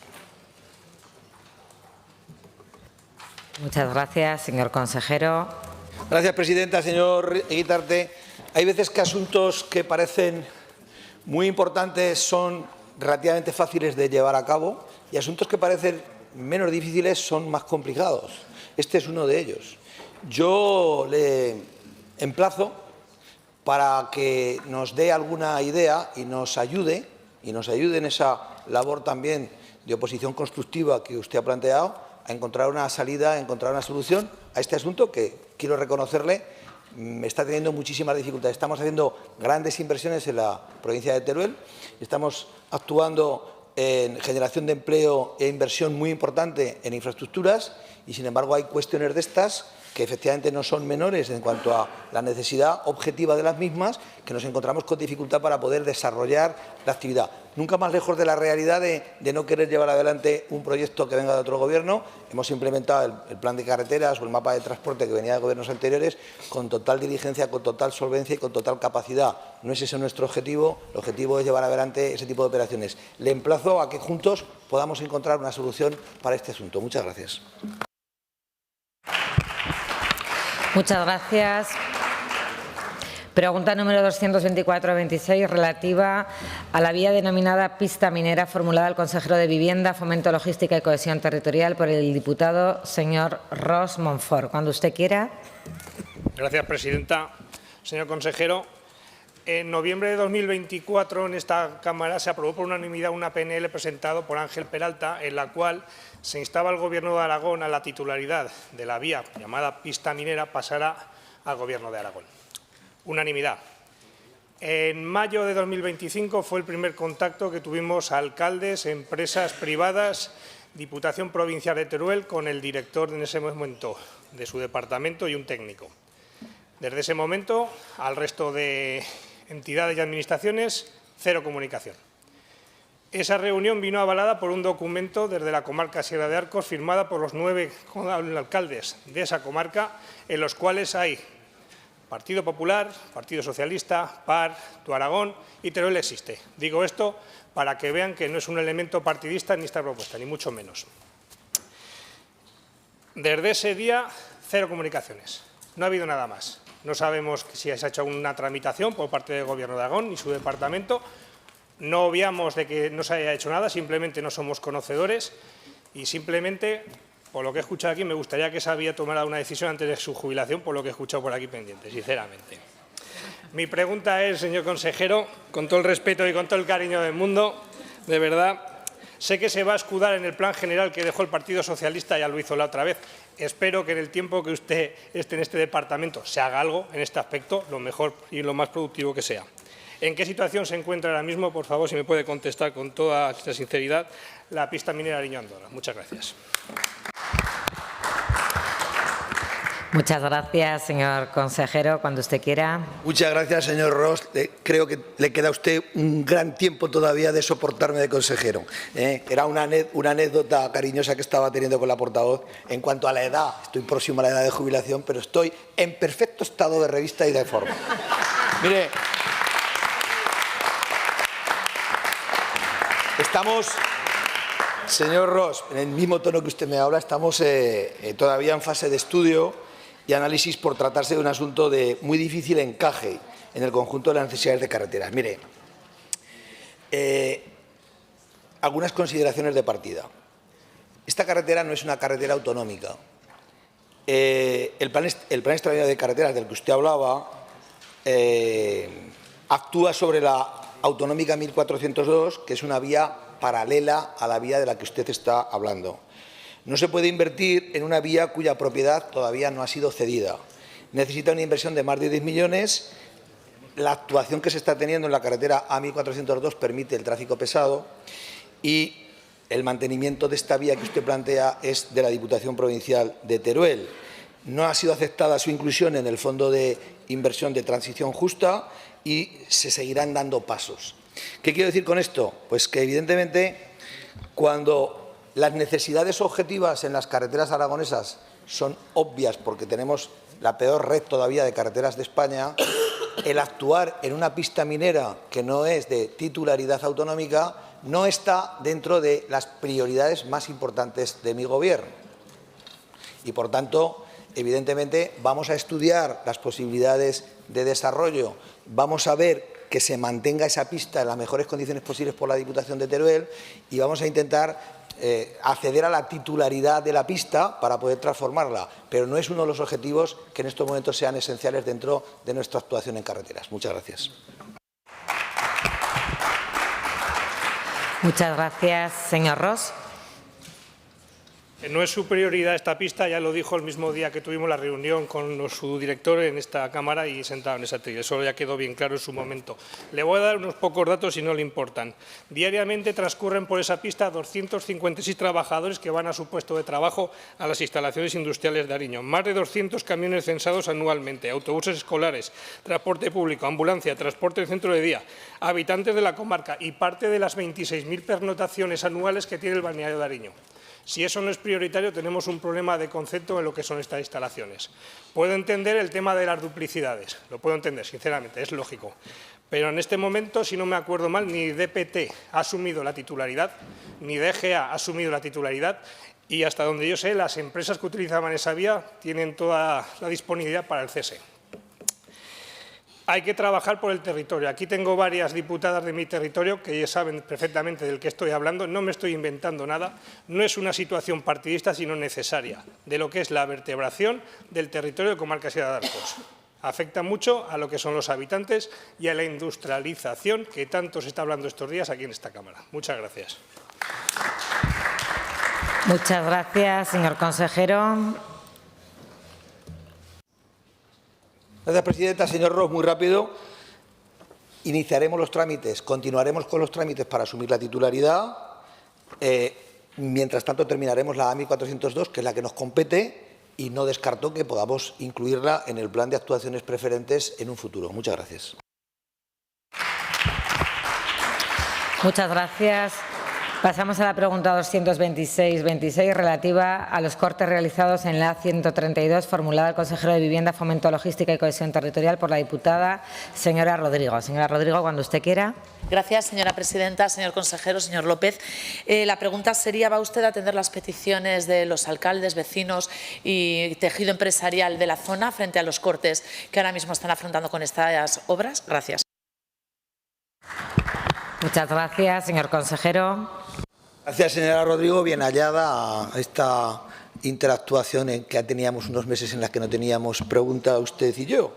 Siempre es un placer debatir con usted.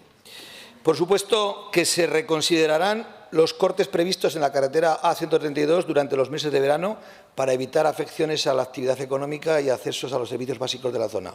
Estos cortes están planteados por la concesionaria que realiza las obras de acondicionamiento de esta carretera, que corresponde al plan extraordinario y siempre se sigue el mismo criterio que luego lo explicito. Gracias. Muchas gracias.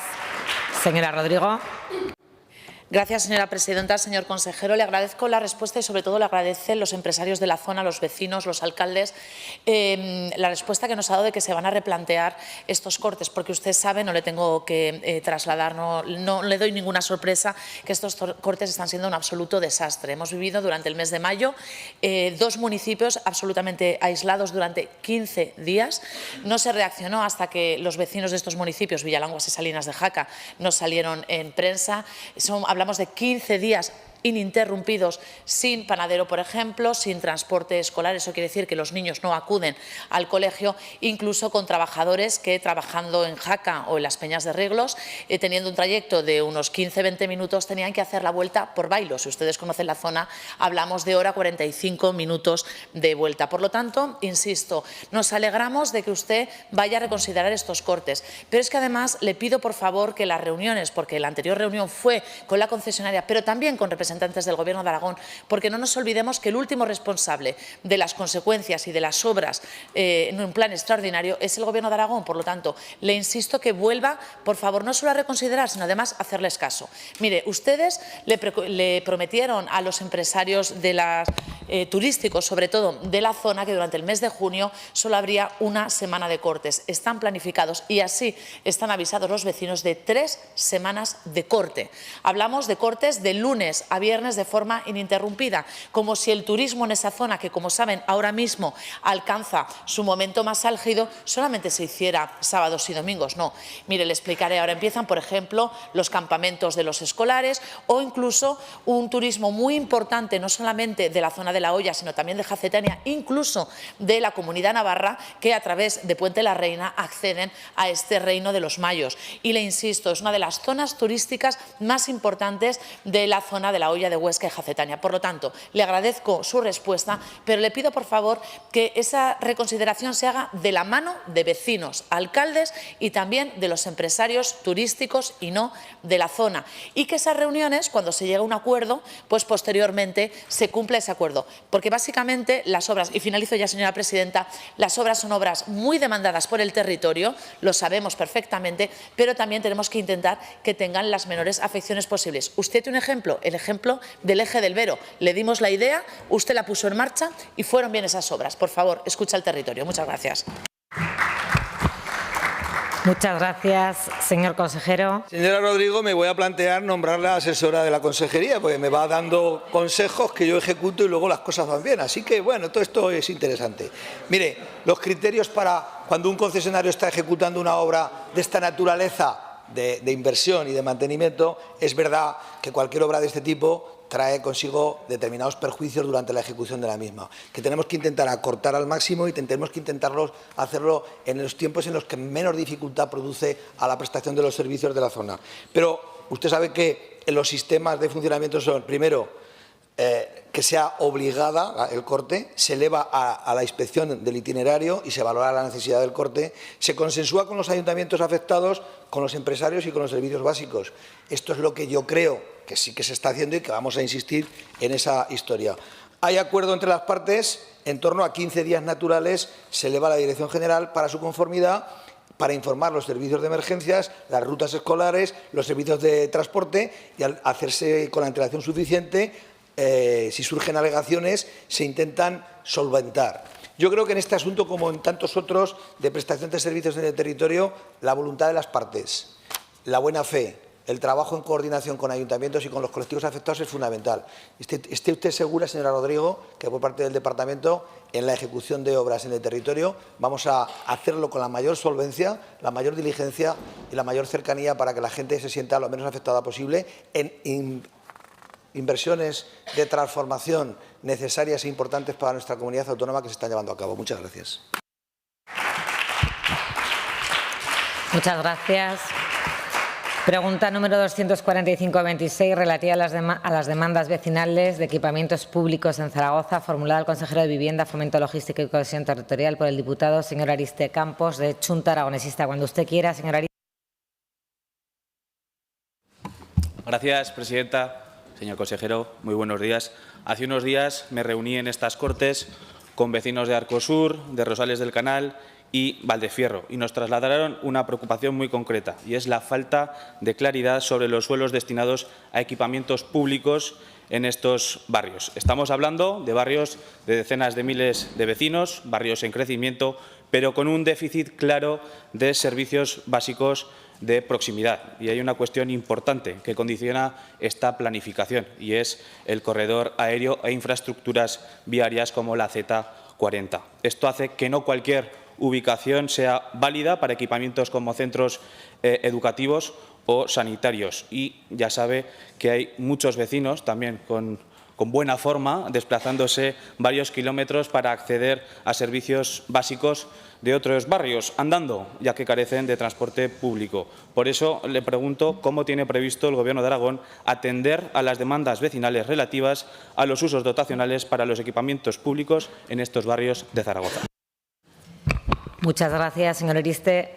Señor consejero. Gracias, presidenta. Señor Ariste, la respuesta literal a su pregunta es que no es competencia directa de este consejero ni de esta consejería la planificación y la construcción de equipamientos, pero no tenga usted ninguna duda que en colaboración con el Ayuntamiento de Zaragoza se irán acometiendo, como hasta ahora, los que la demanda real de los servicios vaya requiriendo. Pero no olvide usted, señor Ariste, que cuando se confrontan derechos hay que ver cuáles priman. Y en estos momentos la emergencia nacional es la vivienda pública. La necesidad de los 30.000 jóvenes zaragozanos es suelo apto para vivienda pública asequible y, por tanto, el Gobierno de Aragón tiene que tomar medidas y está tomándolas en colaboración con el Ayuntamiento de Zaragoza para destinar suelos en construcción de vivienda. Estos planteamientos que usted me está haciendo son requerimientos por parte de asociaciones que entienden que hay que hacer equipamientos en vez de vivienda. Yo le explicaré luego en la segunda intervención por qué queda suelo suficiente para hacer ambas cosas. Muchas gracias. Muchas gracias. Señor Ariste, tiene usted la palabra. Sí, gracias, presidenta. Señor consejero, no es de su departamento, pero sí de su gobierno. Creo que se ha cedido suelo de educación y de sanidad para construir viviendas. Y lo que pongo encima de la mesa es la falta de planificación. Cuando hablamos de barrios con esta dimensión, no es razonable que el crecimiento de vivienda no vaya de manera paralela con el equipamiento público necesario. Equipamiento educativo, sanitario, deportivo, de ocio, etcétera. La humanidad, señor consejero, lleva miles de años eligiendo dónde vivir en función de los recursos disponibles. Las civilizaciones no nacieron esperando al Nilo, nacieron junto al Nilo. Los barrios tampoco deberían crecer esperando colegios, centros educativos o transporte público. Me dirá que quedan miles de metros cuadrados libres, pero le recuerdo que existen condicionantes claros de ruido que debemos tener en cuenta y tratar con sensibilidad y cuidado. Señor consejero, creo que está todavía a tiempo de corregir esta situación, de ordenar bien las prioridades, de sentarse con los vecinos y dar una respuesta clara sobre qué parcelas van a ser realmente destinadas a equipamientos públicos y cuáles no. ¿Los barrios tienen que crecer? Pues claro que sí. ¿Hay que construir vivienda? Claro que sí. ¿Los vecinos necesitan servicios? Pues claro que sí, pero también futuro. Y si no hay planificación, lo que tenemos es un problema. Y los problemas se solucionan con algo muy concreto: voluntad política para rectificar. Muchas gracias. Muchas gracias, señor consejero. Señor Ariste, mire, que estemos actuando en vivienda pública en barrios como Miralbueno, Rosales del Canal, Valdespartera, Aztur, Picarral, Avenida Cataluña, Arcosur, Parque Venecia, con una gestión de más de 2.500 viviendas ya en marcha, significa que estamos apostando, en colaboración con el Ayuntamiento de Zaragoza, por algo que durante muchísimos años la izquierda no ha hecho en Zaragoza, que es hacer vivienda pública para que Aragón sea la primera comunidad autónoma de España en vivienda pública en régimen asequible, para que los jóvenes puedan emanciparse del domicilio de sus padres. Si además eso lo hacemos con el NIL OSTAP de las Consejerías de Bienestar Social, Educación, Cultura y Deportes o Sanidad, que tienen que emitir informe de acuerdo con la directriz especial para nosotros poder actuar allí, pues evidentemente lo estamos haciendo con criterio de legalidad.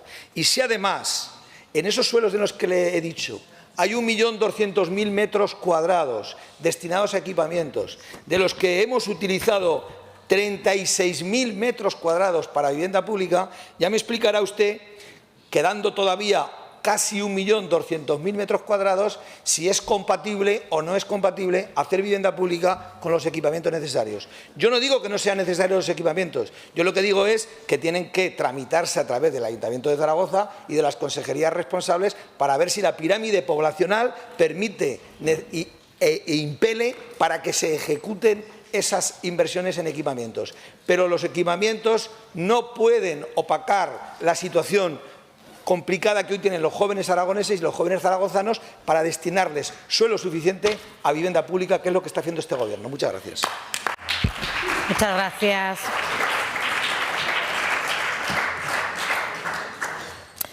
Pasamos a la pregunta 259-26, relativa al Fondo Aragonés de Financiación Municipal, formulada al consejero de Vivienda, Fomento, Logística y Cohesión Territorial por la señora Ladrero. Cuando usted quiera, señora Ladrero. Gracias, presidenta. Consejero, mi primera pregunta va para usted. En este Gobierno de autoelogios, donde el que usted forma parte y todo sale bien y todo es perfecto, y además ha dicho que está en perfecto estado de revista, no me cabe ninguna duda que no hay excusas para cumplir los compromisos. El presidente del Gobierno de Aragón adquirió un compromiso en la Asamblea de la FAN en noviembre del año 23, un compromiso en el que se comprometía con todos los alcaldes de la Asamblea a poner en marcha un programa FITE en la provincia de Huesca y en la provincia de Zaragoza. No son excusas esa tarifa plana de los 960 euros al año en los 728 municipios. Eso es nada, es igual a nada. Sí que llegamos tarde porque no se ha hecho nada en el año 24, no se ha hecho nada en el año 25 y tampoco a la vista está se va a hacer algo en el año 26. Y yo le pregunto si van a cumplir con los alcaldes y van a modificar el Fondo Aragonés de Financiación Municipal para aportar un volumen importante y necesario para los ayuntamientos de esta comunidad. Muchas gracias. Señor consejero, es su turno. Gracias, presidenta. Cuando las premisas son falsas, la ecuación suele resultar al final falsa. Mire, señora Ladrero, este Gobierno continuará poniendo en valor políticas de apoyo a los municipios sin mucho ruido, sin alaracas y, como mínimo, señora Ladrero, seguiremos multiplicando por 4 lo que ustedes hicieron.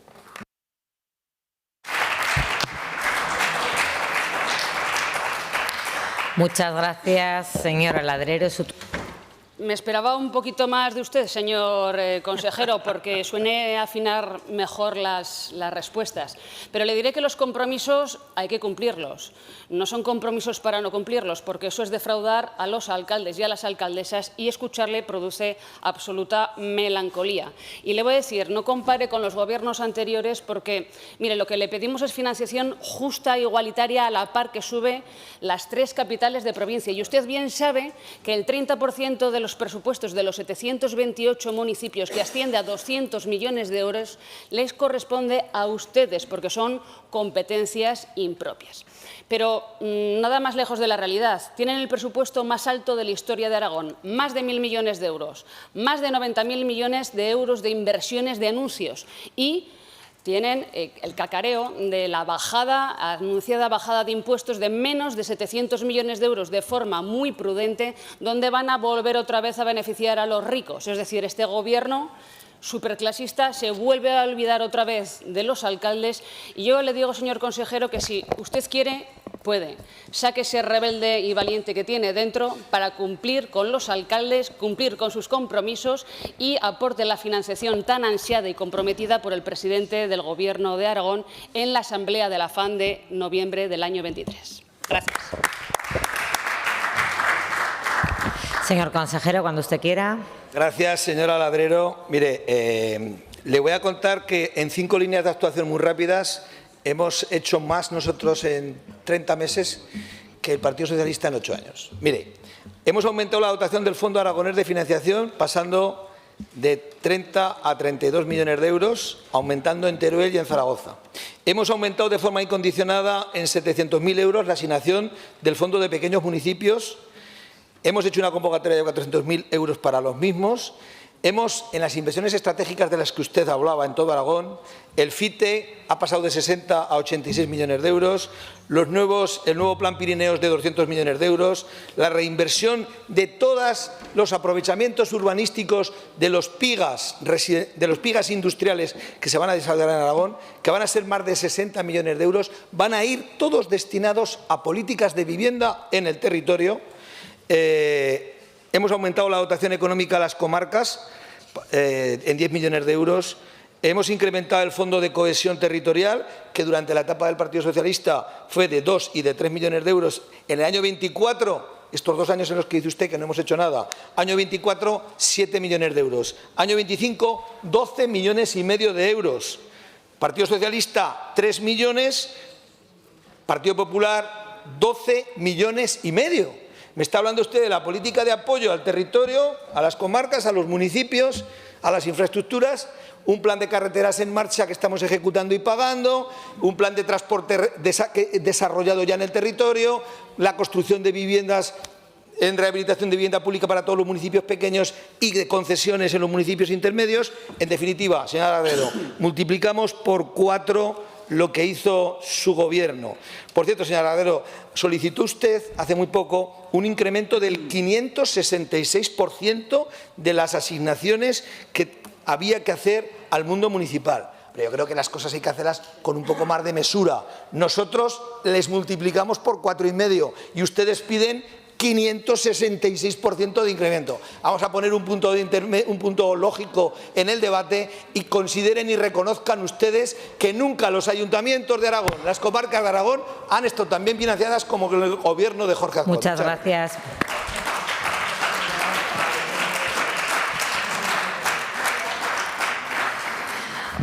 Pregunta número 165-26, relativa a la aprobación del Consorcio de Prevención, Extinción de Incendios, Salvamento y Emergencias, formulada al consejero de Hacienda, Interior y Administración Pública por el diputado señor Guitarte. Cuando usted quiera, señor Guitarte. Pues buenos días, señor consejero. La Ley 4 del 24 del Sistema de Protección Civil y Gestión de Emergencias en Aragón estableció la creación de un consorcio autonómico de prevención, extinción de incendios, salvamento y emergencias como uno de los pilares fundamentales para mejorar la coordinación y la eficacia. Dicha norma fijaba un plazo de 18 meses, que a día de hoy está ya superado, y por eso queremos preguntarle si cómo están esos trabajos, si se sigue adelante con ese proyecto. Somos conscientes de la complejidad técnica e institucional que eso implica, que hay que coordinar a diputaciones provinciales, a ayuntamientos, incluso a propios profesionales del sector, pero creemos que una cuestión tan importante como es esta, deberíamos tener claro un calendario, porque la inexistencia de ese calendario puede afectar a las propias integrantes de ese acuerdo, de ese pacto, que no saben si seguir adelante con sus proyectos iniciales o no seguir, si seguir construyendo parques o no seguir construyendo parques, qué modelo de parque se va a utilizar, si es un parque con equipos más personal o es un parque con equipos y un personal en movilidad. Es decir, necesitamos que nos aclare todas esas cuestiones de cómo está ese proyecto de integración del servicio de emergencias y de extinción de incendios. Muchas gracias. Muchas gracias, señor consejero. Gracias. Gracias, señora presidenta. Buenos días a todos. Como bien ha dicho usted, el tema del consorcio de bomberos es una cuestión muy compleja, que no depende solo de la voluntad del Gobierno de Aragón, aunque todas las partes, o casi todas, tienen parte de llevar a cabo la integración en el consorcio. Como le digo, hay buena voluntad y yo espero en las próximas fechas darle alguna buena noticia.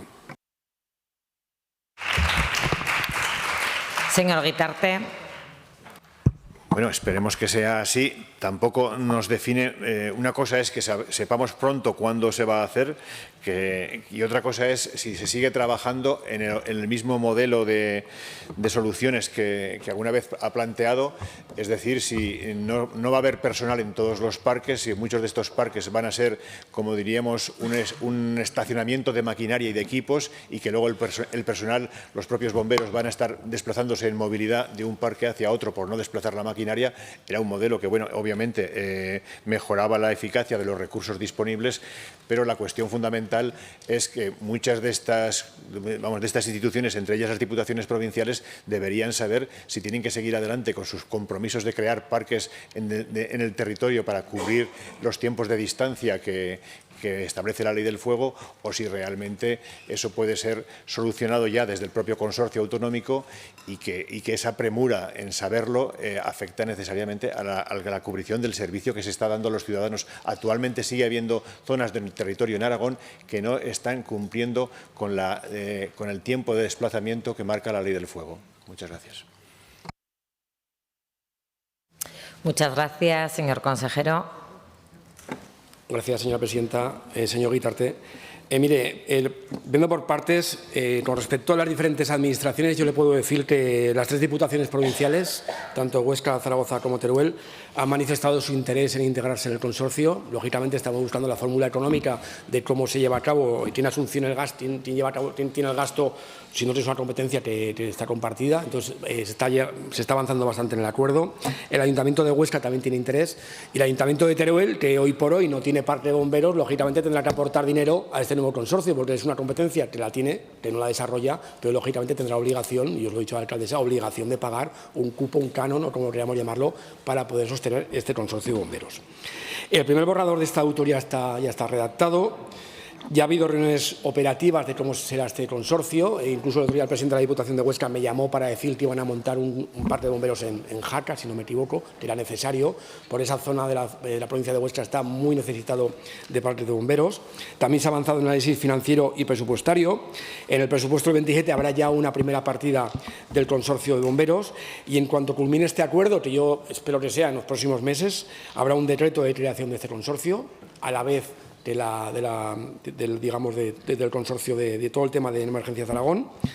Y también estamos trabajando en la modificación del decreto 158/2014 para adaptarlo a la nueva realidad.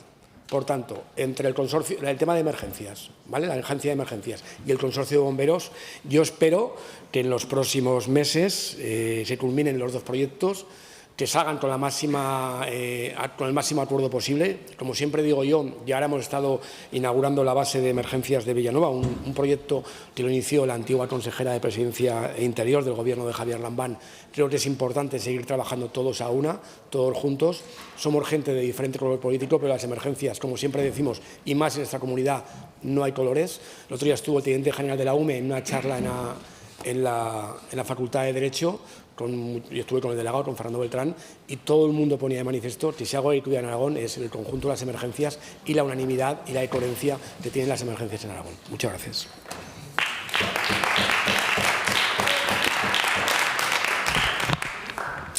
Muchas gracias. Pasamos a la pregunta 231 relativa a las reivindicaciones sindicales para el establecimiento de una carrera profesional en la Administración Pública aragonesa, formulada al consejero de Interior, Hacienda y Administración Pública por la diputada señora Villagrasa de Chunta Aragonesista. Cuando usted quiera, señora Villagrasa.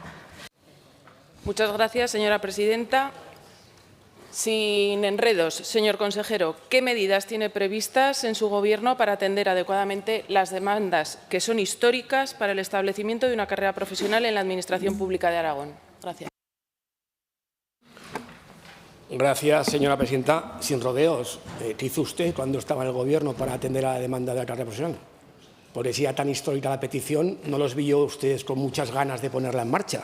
Es más, yo llevo de consejero 3 años y no he recibido ninguna pregunta ni ninguna demanda de Chunta para poner en banda la carrera profesional. Por tanto, será una petición que es legítima, que es necesaria, que se va a implementar, pero urgente, yo a usted no les he visto con mucha ganas los últimos años.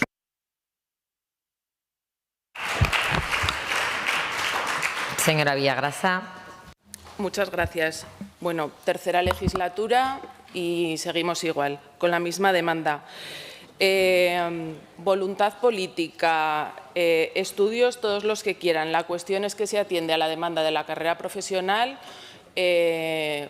abogando por la confrontación entre los colectivos del empleo público, reconociendo la carrera profesional a un ámbito determinado y dejando al resto de ámbitos, servicios sociales, educativo, administración general, sin ese reconocimiento de esa carrera profesional. Retraso, reconocimientos parciales, como digo, a colectivos concretos, sectoriales, que no responden a un modelo global ni unificado, sino que atienden únicamente a la presión social.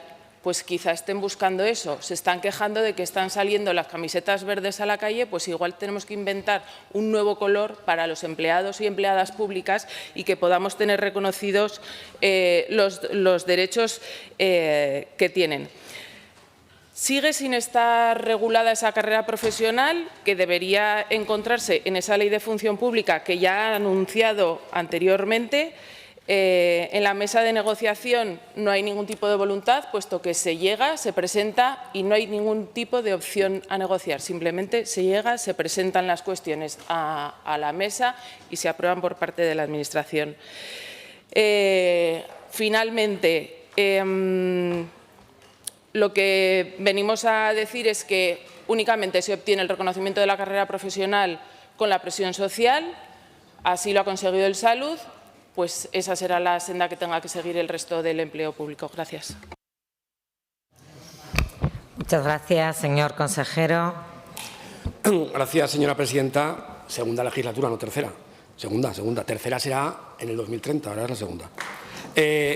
Camisetas las tienen ya, son las negras, las tienen plegadas, las tiene usted plegadica en el cajón y tiene la camiseta negra de los viernes negros, por tanto ya la tiene usted la camiseta preparada, o sea, no me cuente historias que ya la tienen ustedes de la legislatura del 11 al 15, con lo cual tiene preparado.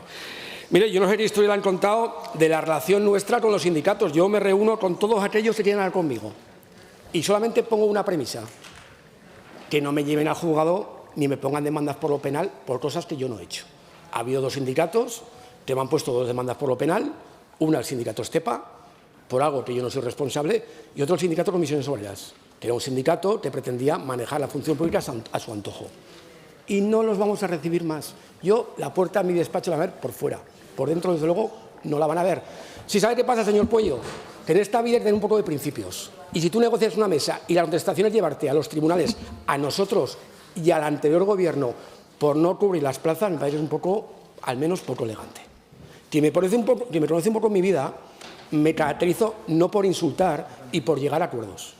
Siempre donde he estado he llegado a acuerdos. Y mi mayor virtud, que tengo muy pocas virtudes y muchísimos defectos, es llegar a acuerdos. Y yo quiero, en el ámbito de la función pública, llegar a un acuerdo entre todos los grupos. Llegar a una ley de función pública solamente apoyada por los 40 diputados del PP y Vox, para mí será un error. Porque ahora gobernamos nosotros, pero más allá gobernarán ellos. Ustedes sean un apéndice. Gobernar ellos, ustedes sean un apéndice. Entonces, nuestro principal objetivo es una ley de función pública para todos. Y, señora Villagrasa, usted se acuerda de Santa Bárbara cuando truena. Cuando usted estaba allí, de esto, chitón, ni una palabra.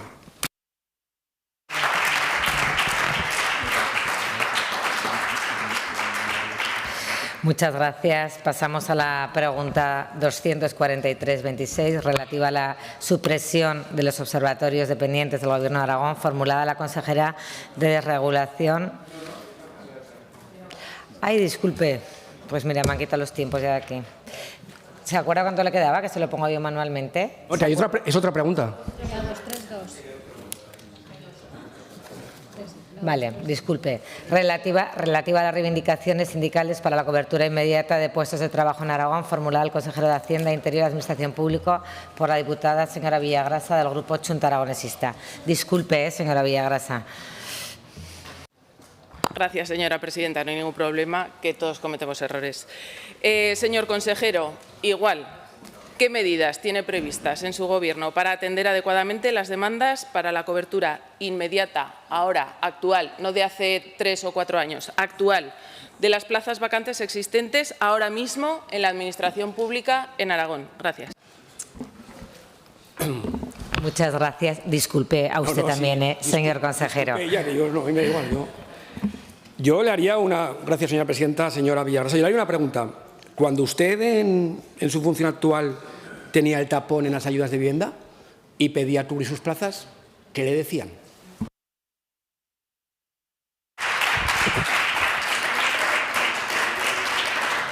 Señora Villagrasa.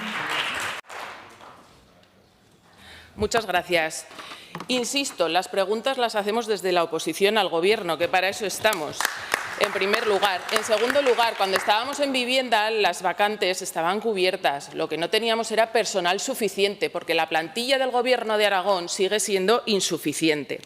La Administración de Aragón arrastra actualmente, a día de hoy, 12 de junio de 2026, un volumen de plazas que en algunos servicios supera el 50%.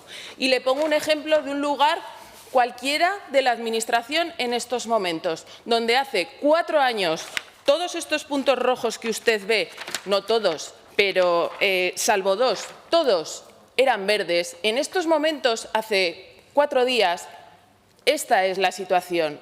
Esta es la situación. Un servicio público autonómico una mañana cualquiera. Cada plaza sin cubrir es demora acumulada, es sobrecarga para el personal que sostiene el sistema y una pérdida directa de capacidad de atención desde la Administración hacia la ciudadanía. El impacto, desde luego, no es homogéneo, es muchísimo más grave allí donde la Administración ya es frágil de por sí, como siempre. Medio rural, las oficinas periféricas y servicios que siempre son mucho menos atractivos para la cobertura inmediata. Esto profundiza de nuevo las desigualdades territoriales que nuestra tierra no puede permitirse agravar. Esto además, se añade que contamos con escasas herramientas para cubrir esas vacantes, las comisiones de servicio, las promociones internas temporales o la cobertura con el llamamiento de interinos. Pero ¿qué pasa? Que las comisiones de servicio y las promociones internas están viendo saboteadas porque los superiores jerárquicos no las validan por miedo a las sillas vacías. Y aquí nos encontramos que para que los funcionarios se muevan a cubrir servicios no hay posibilidad, pero para que los altos cargos se muevan de dirección provincial en dirección provincial, para eso sí que hay posibilidad inmediata de modificación de IRPT y la autorización para la movilidad del servicio. Por favor, preocúpese de cubrir las vacantes ya. Muchas gracias. Muchas gracias, señora Villagrasa. Consejero. Gracias, señora presidenta. Hombre, señora Villagrasa, me permitirá que yo haga mis intervenciones como yo crea oportuno, no como usted me lo diga. Y siempre es bueno recordar de dónde viene cada uno. Podría tener un poco de memoria histórica, saber qué ha sido cada uno, qué ha hecho y qué ha hecho uno cuando ha tenido oportunidad de arreglar algo.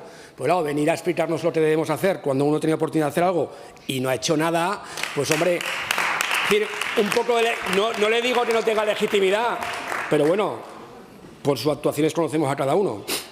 Cuando nosotros llegamos al Gobierno, y se lo puede decir el señor Galeano no está ahora, nos encontramos con muchas dificultades en la Dirección General de Función Pública y no se hizo nada de ruido. Y aquí quedan un par de diputados de anterior legislatura y saben que los debates eran desde la normalidad y desde la normalidad y de buscar una solución. Nosotros cuando llegamos al Gobierno de Aragón había un aumento importantísimo de la temporalidad y había muchísimos procesos selectivos sin terminar desde el año 17. Y eso se ha desbloqueado en su gran mayoría. Nuestra intención es seguir avanzando en cubrir las plazas diferenciando diferentes posiciones. Sí que tiene usted razón que en la periferia tenemos serias dificultades para cubrir las plazas. Yo no lo voy a negar. Cubrir la plaza en la Oca de Sariñena es complejo. Pero ¿por qué no pone usted abierta la plaza? Porque no tengamos gente que quiera ir a ese puesto. Y es así. Claro, entonces, ¿qué pasa? Cuando se puso en marcha la actuación del Salud para llevar a cabo que se cubran esas plazas de difícil cobertura con un servicio esencial, con unas características especiales y con unos premios especiales para poderlas cubrir, ¿ustedes qué votaron? Ustedes no votaron a favor, se abstuvieron. Mire hemeroteca. Y eso hace un año, no hace 800 ni cuando usted moceaba, hace un año. Y por tanto, estamos intentando trabajando, ayudados de los sindicatos, a buscar un marco adecuado para cubrir el mayor número de plazas. Cuando hagamos la ley de función pública, les repito, todo esto habrá que solucionarlo. Y elementos como hay administrativos para cubrir las bolsas, para cubrir plazas, se debe de cambiar. Porque aquí no se ha hecho una norma y luego una norma nueva. Se ha hecho una norma nueva sobre una norma vieja, sobre otra norma vieja. Y hay un totum revolutum administrativo que hay que empezar de cero con una nueva ley y empezar a hacer todo con normalidad y con inteligencia. Y sobre todo, no te valga hasta el 2030, te valga por muchos años más, porque desde luego no debe ser ni una ley sectaria ni una ley maximalista. Muchas gracias.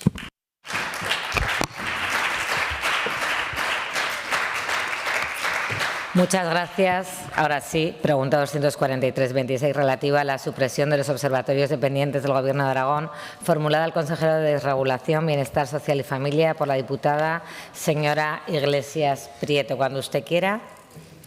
Gracias, presidenta. Buenos días, señor Nolasco. Observatorio de la soledad no deseada. Le va a decir a la Justicia de Aragón y a las 16 entidades si se van a sentar en una silla a ver pasar la soledad no deseada. En servicios sociales, los observatorios no son para mirar las estrellas. Gracias.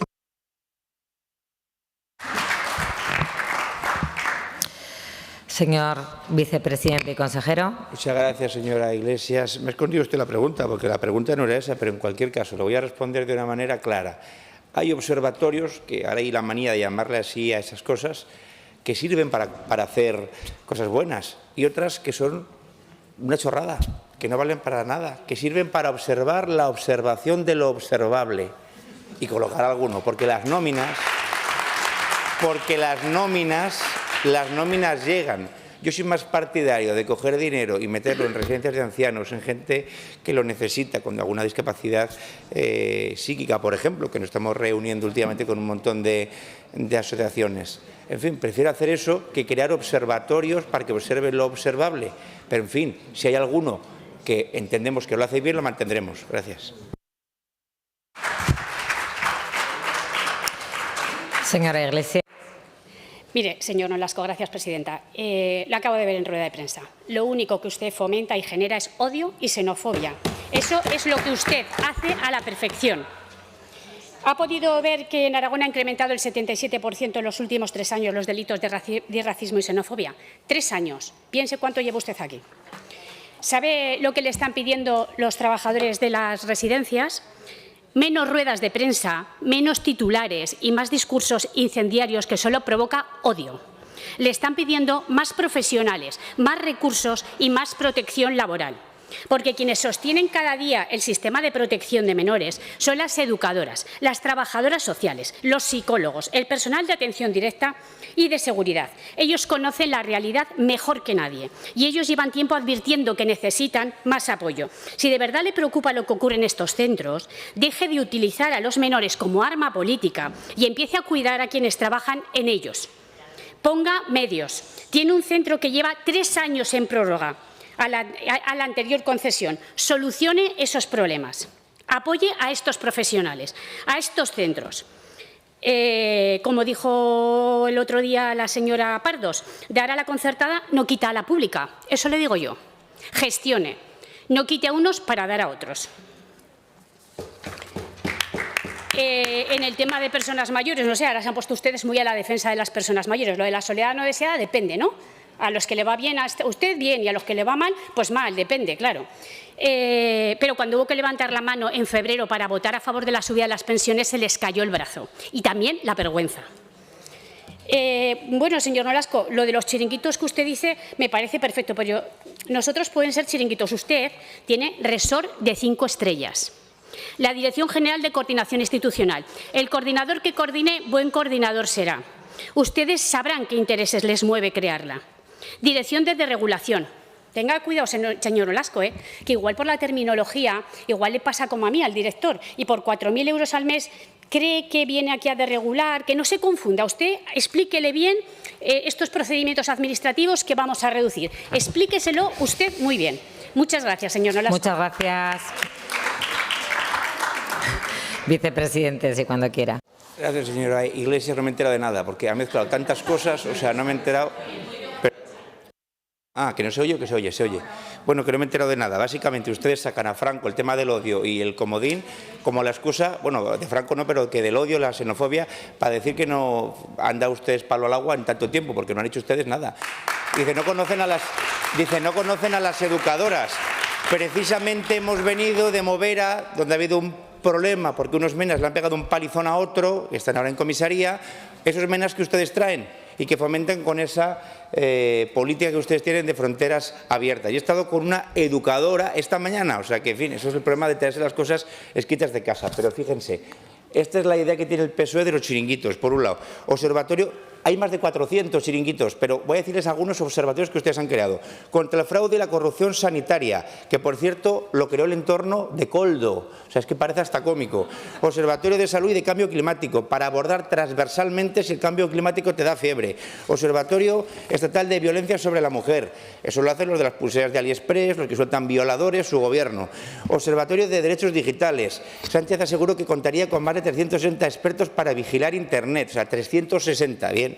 De acuerdo, esta línea se le quedaba corto. Observatorio de flamenco, para observar el flamenco, esto ya es increíble, o sea, esto ya es brutal. Esto es lo más importante, ¿no? Observar lo observable. Observatorio de emancipación, de cómo los jóvenes no se emancipan gracias a sus políticas de vivienda y empleo, o sea, necesitan un observatorio para comprobar lo mal que ustedes lo hacen. Observatorio ibérico de la minería, o sea, un observatorio que observa cómo arruinamos nuestra soberanía energética, o sea, dice, oye, volamos la central de Andorra o lo que sea, pero luego tenemos un observatorio, será para verlo mejor.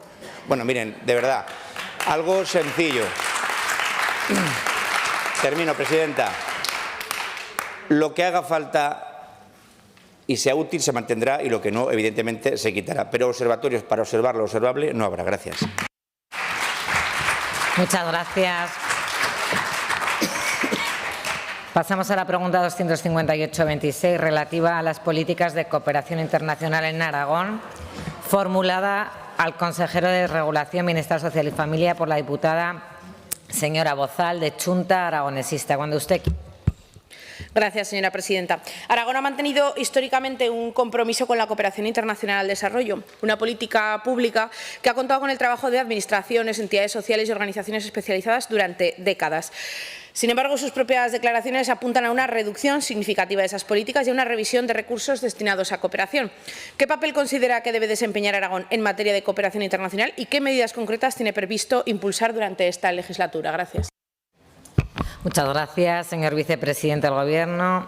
Yo creo que estamos en una situación económica tan penosa y hace falta tanto dinero que yo creo que lo importante es la cooperación al de aquí, la cooperación a nuestros vecinos, porque la caridad empieza por las personas que tenemos cerca. Nadie entendería que si una familia dispone de X dinero, se le dé al vecino del quinto, luego al de la manzana de al lado y al final al de otra ciudad mientras su familia pasa hambre. Está claro, primero la cooperación tiene que ser con los de aquí. Muchas gracias. Muchas gracias, señora Bozal. A veces uno se escribe las cosas en casa y luego le sirven porque está claro lo que le van a decir. Mire, escuchándole le da la sensación de que la cooperación internacional es un gasto secundario, algo que se hace cuando sobran dineros de algún lado y entonces los damos a quien parece que se los regalamos. Discrepamos profundamente de esa visión. La cooperación no es caridad. Ha usado usted exactamente la misma palabra que yo apunté anoche. No es un capricho y tampoco es dinero que se tira por la ventana. O sea, la cooperación internacional salva vidas, garantiza acceso a educación, a sanidad, a agua potable y contribuye a construir sociedades más justas y más estables. Pero es que además hay una cuestión de valores, valores que desde luego deja usted claro en las declaraciones que acaba de hacer hace unos minutos, racistas y xenófobas. Recuerde que Aragón siempre ha sido tierra solidaria. Esa solidaridad también forma parte de nuestra identidad colectiva. Nos preocupa que el Gobierno de Aragón haya asumido un discurso que enfrenta las necesidades de aquí con las necesidades de otros lugares del mundo. Defender a las familias aragonesas, reforzar servicios públicos, mejorar la atención a las personas mayores no es incompatible con mantener un compromiso firme con la cooperación internacional. De hecho, las entidades aragonesas llevan décadas demostrando ambas cosas y que ambas cosas pueden hacerse a la vez. Por eso me gustaría saber si el objetivo es mantener una política pública de cooperación digna y estable o si, por el contrario, estamos asistiendo al desmontaje progresivo de una de las herramientas más importantes de solidaridad internacional que ha tenido Aragón en las últimas décadas. Gracias. Muchas gracias, vicepresidente. Gracias, señora Bozal. Gracias, presidenta. Yo creo que este debate es eterno y, bueno, yo estoy dispuesto a contestarlo todas las veces que haga falta y a decírselo. Yo, como gestor público, tengo 100 euros y esos 100 euros tengo que destinarlo a ciertas cosas y ese dinero yo creo que tiene que estar destinado en la situación económica en la que estamos, en la que no somos ricos, en la que el dinero no cae de los árboles, en la que estamos muy mal, en la que hace muchísima falta ayuda económica para la dependencia, para las residencias, para los hospitales. ¿Usted piensa que nosotros tenemos capacidad económica para asistir a todas las personas que lo necesitan en el mundo? Ojalá, ojalá. Mire, mejor. Yo sería el consejero más importante del mundo y mejor y más benéfico y me harían estatuas y me harían sellos y cosas de esas, ¿bien? Pero, oiga, es que no. O sea, es que no puede ser así. Entonces ustedes dicen, no, racismo, xenofobia, que no, que yo tengo 100 euros, tengo que elegir qué se hace con esos 100 euros. Y nosotros hemos suspendido una cátedra de cooperación al desarrollo de 30.000 euros que nos ha costado casi 1 millón y que podría estar casi terminada la residencia del señor Puello, o sea, del pueblo del señor Puello, que tanto me preguntaba el otro día, por ejemplo. Entonces yo prefiero gastarlo ahí, en el pueblo del señor Puello, por ejemplo, en la residencia de ancianos, antes que gastarlo en, yo qué sé, pues en Gambia, con todos los respetos para Gambia, ¿me entiende? Mire, ¿ustedes qué programas han hecho, por ejemplo? Pues fíjate, es que ustedes han hecho programas, ya han apoyado programas en el Gobierno Nacional que promueven la movilización y empoderamiento juvenil desde miradas ecofeministas y con una visión local global. 22.000 euros, masculinidades igualitarias y equidad de género de la ciudadanía global aragonesa, que serán, oye, serán charlas, digo yo, no sé, 20 y pico mil, porque tampoco es que no es hacer un pozo de agua, es que no sé qué es esto. Fortalecer el liderazgo de las mujeres en los espacios de toma de decisiones en la vida pública de unos municipios, 122.000. Empoderamiento socioeconómico de 151 mujeres mediante el acceso a la economía visible, que ni se entiende lo que pone. O sea, es decir, modelos de producción campesina integrados con enfoque de género y resilientes al cambio climático de Jan Ravel, Haití, 150.000. Aparte de que yo lo entiendo, oiga, un pozo de agua, bien, pero es que lo digo, con las necesidades que hay, no podemos estar gastando el dinero en estas cosas. Si fuéramos ricos y millonarios y tuviéramos dinero ilimitado, el primer interesado sería yo para que mi cara apareciera en las monedas y en los sellos y cosas así. Muchas gracias. Muchas gracias. Pasamos ya a la última pregunta del Pleno, 246-26, relativa a las demandas de colectivos ecologistas ante la masiva implantación de centros de datos en Aragón, formulada al consejero de Medio Ambiente y Turismo por el diputado y portavoz de Chunta Aragonesista, señor Puello. Cuando usted quiera. Señor Nolasco, no corra, que llega a comer, tranquilo. Le digo que, a ver, dice usted que no somos millonarios. Yo lo único que le digo es que no hace falta ser millonarios. Con aprobar un presupuesto valdría para poder hacer gestión pública. Un presupuesto, no haría falta más. Señor Biendicho, tranquilo, señor Nolasco, que cambio de tema. Señor Biendicho, le hemos estado haciendo al Gobierno de Aragón durante toda la jornada preguntas para conocer pues, el estado de muchas preguntas que no llegan a las Cortes, porque son directamente que se plantean por colectivos, plataformas, por sindicatos, aunque al señor Bermúdez de Castro tampoco le parezca bien. Y la pregunta en este caso es muy sencilla. Existe una profunda preocupación en Aragón con los centros de datos. Los colectivos en muchas ocasiones no pueden ni siquiera llegar a plantear esas preguntas, así que se la planteo yo. Es una pregunta muy sencilla.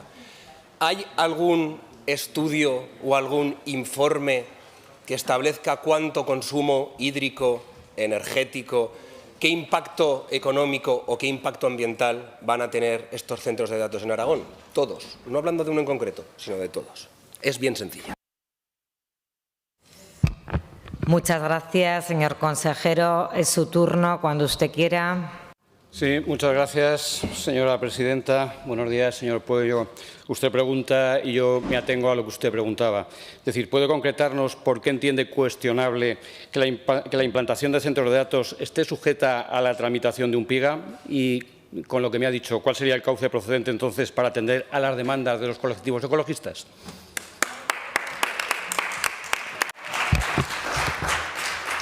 Señor Pueyo, su turno. Le agradezco, señor Biendicho, que me haga las preguntas a mí. Ojalá fuera yo el consejero de Medio Ambiente, entonces le podría contestar. Pero estamos en una situación en la que llevan ustedes echando balones fuera todo el día, haciendo preguntas a la oposición de lo que tiene que responder el Gobierno.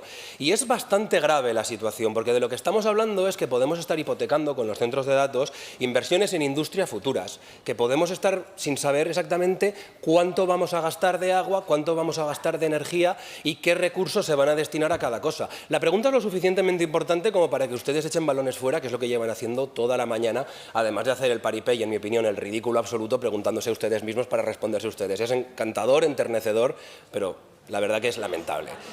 Por otro lado, lo que le digo, señor Biendicho, sí, tranquilidad. Yo lo que le pregunto, señor Biendicho, también es... Por favor, estamos en el tema. Señor Pueyo, un momento. Nos podemos ceñir todos a hacer las preguntas y a dejar de hacer provocaciones. Esto no es un teatro, esto es un parlamento. Siga usted, señor Pueyo, pero aquí los diputados tenemos que estar comportándonos. Continúe.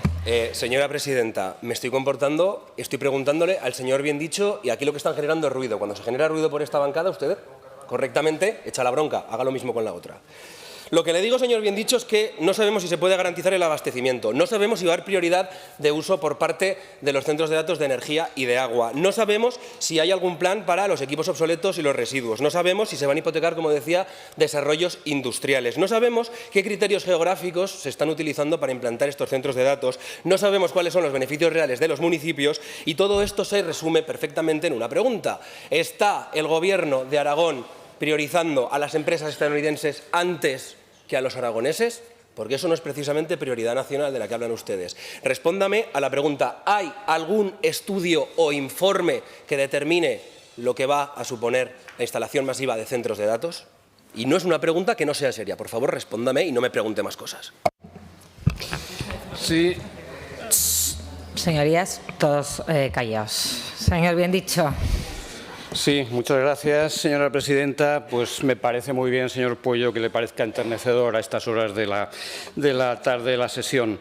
Bien, usted pregunta y yo le respondo, porque ustedes saben perfectamente lo que son los PIGAs. Los PIGAs no son un mecanismo para eludir controles ambientales ni para acelerar proyectos al margen de la ley. Los PIGAs son el instrumento que se utiliza precisamente para aprobar los grandes proyectos. Están regulados en la ley, los tramita el departamento competente y están sometidos a la aprobación final del Gobierno de Aragón. Y ustedes lo deberían saber, porque el decreto legislativo que los regula, el decreto legislativo 2/2015, 17 de noviembre del Gobierno de Aragón, estaban ustedes en el Gobierno y en aquel momento no pusieron ninguna objeción a la regulación de los PIGAs como instrumento de ordenación.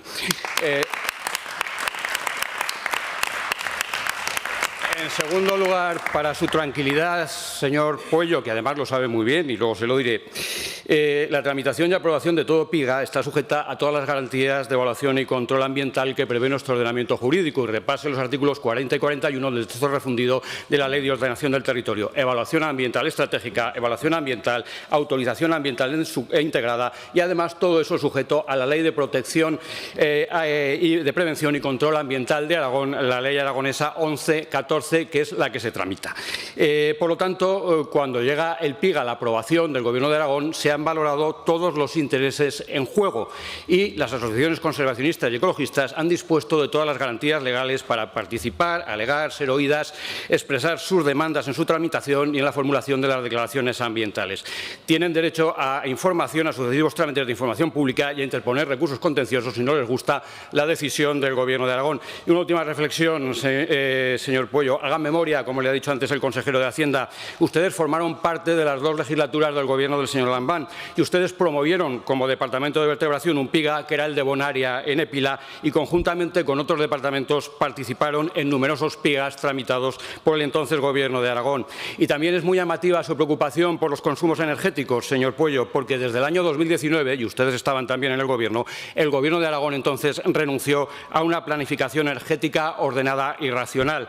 Por ello, señoría, este Gobierno defiende la seguridad jurídica, la planificación, la protección ambiental, rigurosa y técnica y oportunidades de inversión y de empleo. Es lograr un equilibrio entre nuestro patrimonio natural, el uso de nuestros recursos naturales, que ustedes ignoran, y favorecer el desarrollo económico.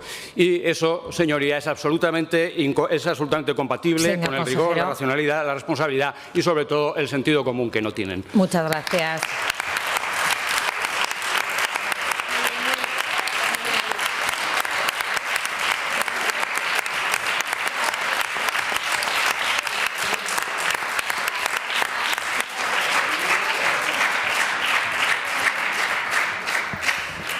Muchísimas gracias. Pues levantamos la sesión.